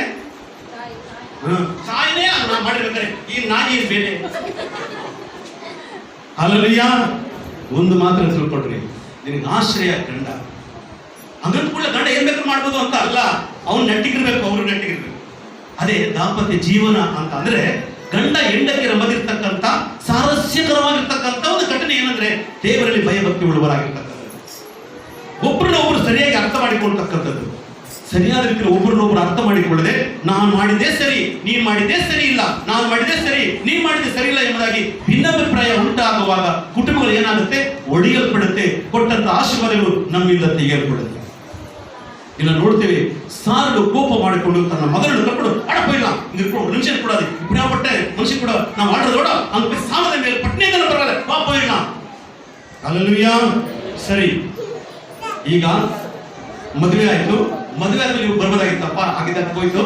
ಇವಾಗ ನಿನಗೆ ವಯಸ್ಸಾಗಿದೆ, ನಮ್ಮ ಅಮ್ಮನ ಸತ್ತೋಗ್ಬಿಟ್ಲು, ನಾನು ಮದುವೆ ಮಾಡ್ಕೊಂಡು ಬಂದಿದ್ದೀನಿ, ಏನು ಹೆಣ್ಣು ನೋಡಕ್ಕೆ ನೀನೇ ಕಾರಣ ಆಗಿದ್ಯಾ, ಇಷ್ಟೆಲ್ಲ ಆಶೀರ್ವಾದಕ್ಕೆ ನೀನೇ ಕಾರಣಪ್ಪ, ದೇವ್ರು ಇಬ್ಬರು ಆಶೀರ್ವಾದ ಮಾಡಂತ ನಮ್ಮನ್ನ ಕಾಲು ಬಿದ್ದಿದ್ರೆ ಅಪ್ಪರು ಹೇಳ್ತಿದ್ರು, ಇಲ್ಲ ಕಣ ಅವತ್ತೇನೋ ಅಂತ ಅತ್ಯಂತಿ ಕೊಲ್ಲಕ್ಕೆ ಹೋದೆ, ಯಾವಾಗ ನಾನು ಮಾಡೋ ಸಾಧ್ಯನಾ ಅಂತ ಅಪ್ಪರು ಸತ್ಯಾಂಶ ಹೇಳ್ತಿದ್ರು. ಸತ್ಯಾಂಶ ಒಬ್ಬರೊಬ್ಬರು ಅರ್ಥ ಆಗ್ತಿತ್ತು. ಆದರೆ ಇವನಿಗೋಗಿ ಕ್ಷಮಾಪಣೆ ಕೇಳಲಿಲ್ಲ. ಅಬ್ರಾಮನು ಹೋಗಿ ಎಂಟಿನ ಊದ್ದಾಗ ನೆಟ್ಟೆ ಮತ್ತೆ ಬಂದು ಸೇರ್ಕೊಂಡ. ಇವನು ಹಲ್ಲೆಲೂಯಾ. ಹಲ್ಲೆಲೂಯಾ. ನನ್ನ ಪ್ರೀತಿಯುಳ್ಳ ದೇವರ ಮಕ್ಕಳೇ, ಈ ಸಾಕನಿಗೆ ದೇವರು ಹೇಳ್ತಾ ಇದ್ದಾರೆ ನಮ್ಮ ಮಾತು, ನೀನು ನನ್ನ ದಾಸನಾದ ಅಬ್ರಾಮನು ನನ್ನ ಆಜ್ಞಾ ವಿಧಿಗಳನ್ನು ಕೈಗೊಂಡು ನಡೆದ ಪ್ರಕಾರವಾಗಿ ನೀನು ನಡೆಯುವುದಾದರೆ, ಅಂದ್ರೆ ಇಲ್ಲಿ ನಡೆದಿಲ್ಲ ಅಂತ ಅದರ ಅರ್ಥ. ಅಬ್ರಾಮನಿಗೆ ದೇವರು ಕೊಡ್ತಾರೆ, ಇಸಾಕನಿಗೆ ಕೊಡ್ತಕ್ಕಂಥ ದೇವರ ವಾಗ್ದಾನ. ಅಬ್ರಾಮನು ನನ್ನ ಮಗನಾಗಿರ್ತಕ್ಕಂಥ ಅಬ್ರಾಮನು, ನಂಬಿಕಸ್ಥನಾಗಿರ್ತಕ್ಕಂಥ ಅಬ್ರಾಮನು, ನನ್ನ ಸೇವಕನಾಗಿರ್ತಕ್ಕಂಥ ಅಬ್ರಾಮನು ನನ್ನ ಆಜ್ಞಾ ವಿಧಿಗಳನ್ನು ಕೈಗೊಂಡು ನಡೆದ ಪ್ರಕಾರವಾಗಿ ನೀನು ನಡೆಯುವುದಾದರೆ, ಇಲ್ಲಿ ತನಕ ನೀನು ನಡೆದಿಲ್ಲ, ಇನ್ನು ಮೇಲಾದರೂ ನೀನು ನಡೆಯುವುದಾದರೆ ನಾನು ನಿಮ್ಮ ತಂದೆಗೆ ಮಾಡಿರ್ತಕ್ಕಂಥ ವಾಗ್ದಾನವನ್ನ ನಿನ್ನ ಮೂಲಕವಾಗಿ ನಾನು ನೆರವೇರಿಸ್ತೇನೆ. ಅವರು ಕೊಟ್ಟಂತ ವಾಗ್ದಾನಗಳು ತಲತಲಾಂತರಕ್ಕೆ ಇರುವುದೇ ಎಂಬುದಾಗಿ ದೇವರು ಇಸಾಕನ ಸಂಗಡ ಮಾತಾಡಿದ್ದಾರೆ. ಹಲ್ಲೆಲೂಯಾ. ತಂದೆ ದೇವರು ಏನ್ ಹೇಳಿದ್ನೋ ಅದನ್ನು ಮಾಡ್ಲಿಕ್ಕೆ ಒಪ್ಕೊಂಡ. ಆದ್ರೆ ಇಸಾಕನು ಸಹಕರಿಸಲಿಲ್ಲ, ಹೆಂಡತಿ ಸಹ ಸಹಕರಿಸಲಿಲ್ಲ. ಹಲ್ಲೆಲೂಯಾ. ಆ ಅಬ್ರಾಮನು ಒಂದು ಭಯಂಕರವಾದ ಒತ್ತಡ, ಒಂದು ಕಡೆ ದೇವರ ಆಜ್ಞೆ, ಇನ್ನೊಂದು ಕಡೆ ತಂದೆಯ ಒಂದು ಚಿಂತೆ. ಈ ವಾಕ್ಯ ನೋಡ್ತಕ್ಕಂಥ ಎರಡು ವಿಶೇಷವಾದ ಘಟನೆ. ದೇವರ ಆಜ್ಞೆ ಅವನು ಪರಿಪಾಲನೆ ಮಾಡಬೇಕು.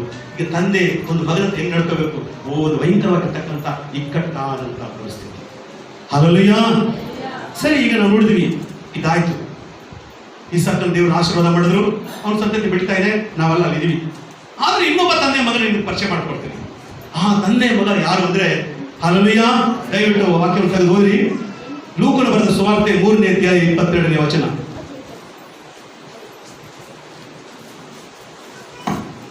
ಮತ್ತು ಪವಿತ್ರಾತ್ಮನು ದೇಹಾಕಾರವಾಗಿ ಪಾರಿವಾಳದ ಹಾಗೆ ಆತನ ಮೇಲೆ ಇಳಿದನು. ಆಗ ನೀನು ಪ್ರಿಯನಾಗಿರುವ ನನ್ನ ಮಗನು, ನಿನ್ನನ್ನು ನಾನು ಮೆಚ್ಚಿದ್ದೇನೆ ಎಂದು ಆಕಾಶವಾಣಿ ಆಯಿತು. ಹಲ್ಲೆಲೂಯಾ. ಅರೆ, ಇದೇ ವಿಚಿತ್ರವಾಗಿದೆಯಲ್ಲ. ಯೇಸು ಸ್ವಾಮಿಯನ್ನು ನೋಡಿ ತಂದೆಯ ದೇವರು ಹೇಳ್ತಾರೆ, ಈತನು ಪ್ರಿಯನಾಗಿರೋ ನನ್ನ ಮಗನು, ಈತನು ನಾನು ಮೆಚ್ಚಿದ್ದೇನೆ. ಹೆಂಗ್ ಮೆಚ್ಚಿಬಿಟ್ರು ಅಂತಂದ್ರೆ, 1ನೇ ವಯಸ್ಸಿನಿಂದ 30 ವರ್ಷಗಳ ತನಕ ಅವನು ಜೀವಿಸಿದಂತ ಜೀವಿತ ಇದೆಯಲ್ಲ ಅದು ದೇವರು ಮೆಚ್ಚುವಂತಹ ಜೀವಿತವಾಗಿದೆ. ಅಲ್ಲಲ್ಲಿಯ ಇನ್ನು ಮುಂದೆ ಮಾಡ್ತಾರಲ್ಲ 30 ವರ್ಷ ಆದ್ಮೇಲೆ ಮಾಡ್ತಾರಲ್ಲ ಅದನ್ನ ದೇವರು ನೋಡಿ ಹೇಳಿಲ್ಲ. 30 ವರ್ಷದ ತನಕ ಜೀವಿಸಿದ್ರಲ್ಲ ಅದನ್ನ ನೋಡಿ ಯೇಸು ಸ್ವಾಮಿ ತಂದೆ ದೇವರು ಹೇಳ್ತಾರೆ, ಈತನು ಪ್ರಿಯನಾಗಿರ್ತಕ್ಕಂಥ ನನ್ನ ಮಗನು, ನಾನು ಈತನನ್ನು ಮೆಚ್ಚಿದ್ದೇನೆ. 1ನೇ ವರ್ಷದಿಂದ 30 ವರ್ಷದ ತನಕ ಅವನು ಜೀವಿಸಿದಂತ ಅವನ ಜೀವಿತವು ಹೆಂಗಿತ್ತು ಅಂದ್ರೆ ನಾನು ಮೆಚ್ಚುವ ರೀತಿಯಲ್ಲಿ ಇತ್ತು ಎಂಬುದಾಗಿ. ಎಲ್ಲ ಜೋರಾಗಿ ಚಪ್ಪಾಳೆ ಹೊಡೆಯಿರಿ. ನನ್ನ ಪ್ರೀತಿಯ ದೇವರ ಮಕ್ಕಳೇ, ಇವತ್ತು ನೀವು ರಕ್ಷಿಸಲ್ಪಟ್ಟ ಆ ದಿನದಿಂದ ಈ ದಿನ ತನಕ ಜೀವಿಸಿದಂತ ಆ ಜೀವಿತವು ದೇವರು ಮೆಚ್ಚುವ ರೀತಿಯಲ್ಲಿ ಇದೆಯಾ? ಯೇಸು ಸ್ವಾಮಿ ಹುಟ್ಟಿದ್ರು 30 ವರ್ಷ ಆಯ್ತು, ದೀಕ್ಷಾಸನ ತೆಗೆದುಕೊಳ್ಳುವಂತ ಸಮಯ ಬಂತು, ದೀಕ್ಷಾಸನ ತಕ್ಕೊಂಡ್ರು, ದಡಾತಿ ಮೇಲೆ ಬರ್ತಾ ಇದ್ದಾರೆ. ಈಗ ದೇವರ ತಂದೆ ಹೇಳ್ತಾರೆ, ಈತನು ಪ್ರಿಯನಾಗಿರ್ತಕ್ಕ ನನ್ನ ಕುಮಾರನು, ಈತನು ನಾನು ಮೆಚ್ಚಿದ್ದೇನೆ. ಈ 30 ವರ್ಷಗಳ ಅವನ ಜೀವಿತ ಹೆಂಗಿರ್ತಿತ್ತು? ನಾನು ಮೆಚ್ಚುವ ರೀತಿಯಲ್ಲಿ ಇತ್ತು. ಈ 30 ವರ್ಷಗಳ ಅವನ ಜೀವನ 12ನೇ ವಯಸ್ಸಿನಲ್ಲಿ ಹೋಗಿ ವೇದ ಪಾರಾಯಣವನ್ನು ಓದಿ ಯಾಜಕರ ಬಳಿಗೆ ಪ್ರಶ್ನೆ ಮಾಡ್ತಾ ಇದ್ರಂತೆ. ಅವನು ಮಾಡ್ತಕ್ಕಂಥ ಪ್ರಶ್ನೆಗೆ ಯಾಜಕರ ಗಡಗಡ ನಡುತ್ತಿದ್ರಂತೆ. 12ನೇ ವಯಸ್ಸಿನಲ್ಲಿ ಅವರಿಗಿದ್ದಂತ ಆಸಕ್ತಿ ಹೆಂಗಿತ್ತು ವಾಕ್ಯದಲ್ಲಿ? ಅಷ್ಟೊಂದು ಆಸಕ್ತಿ, ದೇವರ ವಾಕ್ಯವನ್ನು ಓದುವಂತ ವಿಷಯದಲ್ಲಿ ಯೇಸು ಸ್ವಾಮಿಗೆ 12ನೇ ವಯಸ್ಸಲ್ಲೇ ಆಸಕ್ತಿ ಇತ್ತು. 12 ವಯಸ್ಸು ಆದ್ಮೇಲೆ ಅಪ್ಪ ಅವನಿಗೆ ಕೇಳಿದ್ರೆ ಮನೆ ಬಿಟ್ಟು ಹೊರಗೆ ಬಂದ್ಬಿಟ್ರು. ಅಲ್ಲಿಯ ಅಲ್ಲಿಂದ ಶುರುವಾಯಿತು ಅದನ್ನ ವೇದ ವಾಕ್ಯವನ್ನು ಧ್ಯಾನ ಮಾಡ್ತಕ್ಕಂಥದ್ದು, ಅಲ್ಲಲ್ಲಿ ಊರುಗಳಿಗೆಲ್ಲ ಹೋಗ್ತಕ್ಕಂಥದ್ದು, ವಾಕ್ಯವನ್ನು ಕಲಿತಕ್ಕಂಥದ್ದು. 30 ವರ್ಷ ದೀಕ್ಷಾ ಸ್ಥಾನ ತಕ್ಕೊಂಡು ಈಗ ತಂದೆ ಕೆಲಸ ಮಾಡ್ಲಿಕ್ಕೋಸ್ಕರವಾಗಿ ಏನೆಲ್ಲ ಕಲಿತು ಆ ಕಲಿತಕ್ಕಂಥ ಎಲ್ಲ ವಿಷಯವನ್ನ ಈಗ ಪ್ರಾಕ್ಟಿಕಲ್ ಆಗಿ ಮಾಡ್ಲಿಕ್ಕೋಸ್ಕರವಾಗಿ ಸಿದ್ಧವಾದಂತ ಸಮಯ. ಈಗ ಅಪ್ಪ ಹೇಳ್ತಾ ಇದ್ದಾರೆ, ಈತನು ಪ್ರಿಯನಾದ ನನ್ನ ಕುಮಾರನು. 1ನೇ ವರ್ಷದಿಂದ 12 ವರ್ಷ ತನಕ ಒಂದು ಜೀವಿತ ಇತ್ತು. ಈ 12 ವರ್ಷಗಳ ಆದ್ಮೇಲೆ 30ನೇ ವರ್ಷ ತನಕ ಇನ್ನೊಂದು ಜೀವಿತ ಇತ್ತು. ಅದು ಒಂದು ಟಗಾಫರ್ ಆಗಿರ್ತಕ್ಕಂಥ ಜೀವನ. 1 ವರ್ಷದಿಂದ 12 ವರ್ಷ ತನಕ ಒಂಥರ ಬಿಡ್ರಿ, ಮಕ್ಕಳು ಏನ್ ತಪ್ಪಾಡ ಅವ್ರು ಗೊತ್ತಿರಲ್ಲ, ಏನೋ ಮಾಡ್ತಿರ್ತಾರೆ, ಜಗಳ ಆಡ್ಕೊಡ್ತಾರೆ, ಏನೋ ಮಾಡ್ತಿರ್ತಾರೆ, ಅದು ದೊಡ್ಡ ತಪ್ಪೇನಿರಲ್ಲ.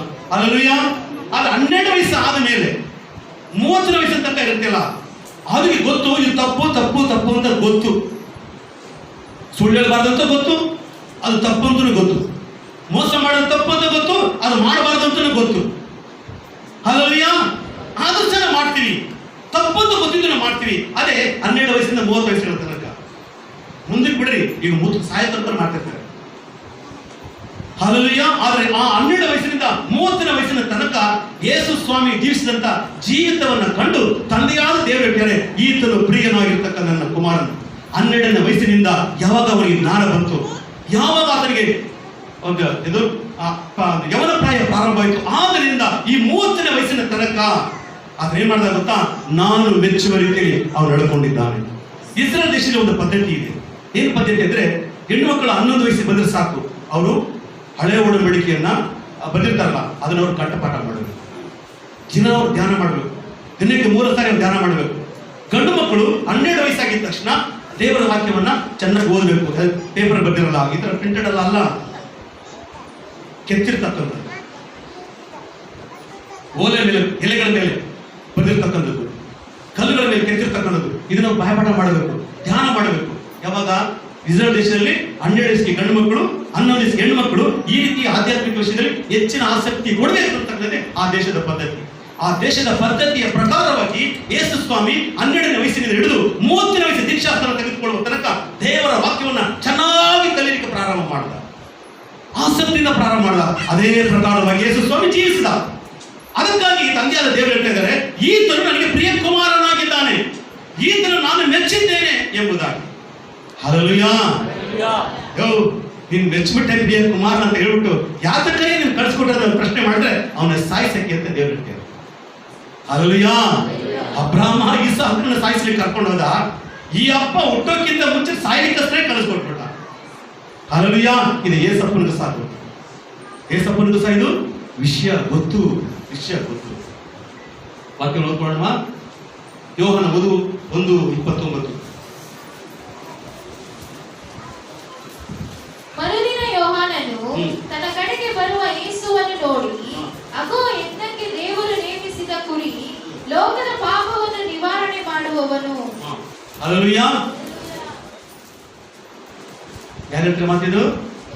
ಸ್ನಾನಿಕನಾಗಿರ್ತಕ್ಕಂಥ ಯೋಹಾನನು ಯೇಸು ಸ್ವಾಮಿಯನ್ನು ನೋಡಿ ಹೇಳ್ತಕ್ಕಂಥ, ಮರುದಿನ ಯೋಹಾನನು ತನ್ನ ಕಡೆಗೆ ಬರುವ ಯೇಸುವನ್ನು ನೋಡಿ, ಅಗೋ ಎತ್ತಕ್ಕೆ ದೇವರು ನೇಮಿಸಿದ ನೇಮಿಸಿದ ಕುರಿ. ಅದೋ ದೇವರು ನೇಮಿಸಿದ ಯಜ್ಞದ ಕುರಿ.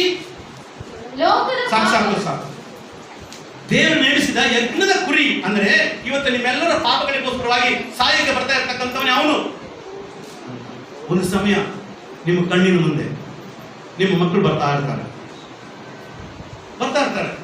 ನೀವು ಅಲ್ಲಿ ನಿಂತ್ಕೊಂಡಿರ್ತೀರ. ಆ ಗುಂಪಲ್ಲಿ ಒಬ್ಬ ಅವನಿಗೂ ನಿಮ್ಮ ಮಗನಿಗೆ ಎಂತ ದೊಡ್ಡ ಜಗಳ ಆಗಿರುತ್ತೆ. ಇದು ನಿಮಗೆ ಗೊತ್ತಿರಲ್ಲ ಅಂತ ಅನ್ಕೊಳ್ರಿ. ಅಲ್ಲಿರೋರ್ಗು ಸಹ ನೀವೇ ಅವನ ತಂದೆ ತಾಯಿ ಅಂತ ಗೊತ್ತಿರಲ್ಲ ಅನ್ಕೊಳ್ರಿ. ಅರ್ಥ ಅಂತ ಹೇಳಿದ್ವಿ ಮಾತು. ಇವಾಗ ಒಂದು ಗುಂಪು ಜನ ಇದಾರಲ್ಲಿ, ಅಲ್ಲಿ ನಿಮಗೆ ಅವನ ಪರಿಚಯ ಇಲ್ಲ, ಅವನು ನಿಮಗೆ ಪರಿಚಯ ಇಲ್ಲ. ಆಗ ಬರ್ತಕ್ಕಂಥ ವ್ಯಕ್ತಿ ಇಬ್ಬರಿಗೂ ಪರಿಚಯ. ಒಂದು ಮಗ ಅನ್ನೋ ಪರಿಚಯ, ಇನ್ನೊಬ್ಬ ಶತ್ರು ಇರ್ತಕ್ಕಂಥ ಪರಿಚಯ.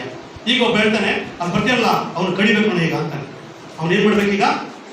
ಮೈ ಮೇಲೆ ಒಂದು ಪೀಸ್ ಇರಬಾರ್ದು, ಕೈ ಕಾಲು ಎರಡು ಕತ್ತರಿಸ್ಬೇಕು ಅಂತ ಅವ್ರ ಅಪ್ಪನ ಮುಂದೆ ಅವ್ರ ಅಮ್ಮನ ಮುಂದೆನೆ ಜೋರಾಗಿ ಹೇಳ್ಬೇಕಾರೆ ಅಪ್ಪ ಅಮ್ಮ ಹೆಂಗಿರ್ತಾರೆ, ಕುಡಿಯ ನನ್ನ ಮಕ್ಕಳು ಕೈ ಕಾಲು ಕಡಿತಾರಂತೆ, ತಲೆಲ್ಲ ಕಡ್ದಾಗ್ತಾರಂತೆ. ಗುಡ್ ನ್ಯೂಸ್ ಹೌದಾ? ಹೇಳ್ರಿ. ಹಾಗಾದ್ರೆ ಸ್ನಾನಿಕರಾಗಿರ್ತಕ್ಕಂಥ ಯೋಹಾನನು ಯೇಸು ಸ್ವಾಮಿಯನ್ನು ನೋಡಿ ಯಜ್ಞಕ್ಕೆ ನೇಮಿಸಿದ ಕುರಿ ಎಂಬುದಾಗಿ ಹೇಳುವಾಗ ಆ ಅಪ್ಪನಿಗೆ ಎಷ್ಟೆಲ್ಲ ನೋವಾಗಿರ್ಬೇಕು. ಯೋಚನೆ ಮಾಡಿ. ಹಲ್ಲೆಲೂಯಾ. ಈ ಒಂದು ಸಂದೇಶವನ್ನ ನಾನು ಇಟ್ಕೊಂಡು ಸ್ಟಡಿ ಮಾಡ್ತಾ ಇದ್ದೀನಿ.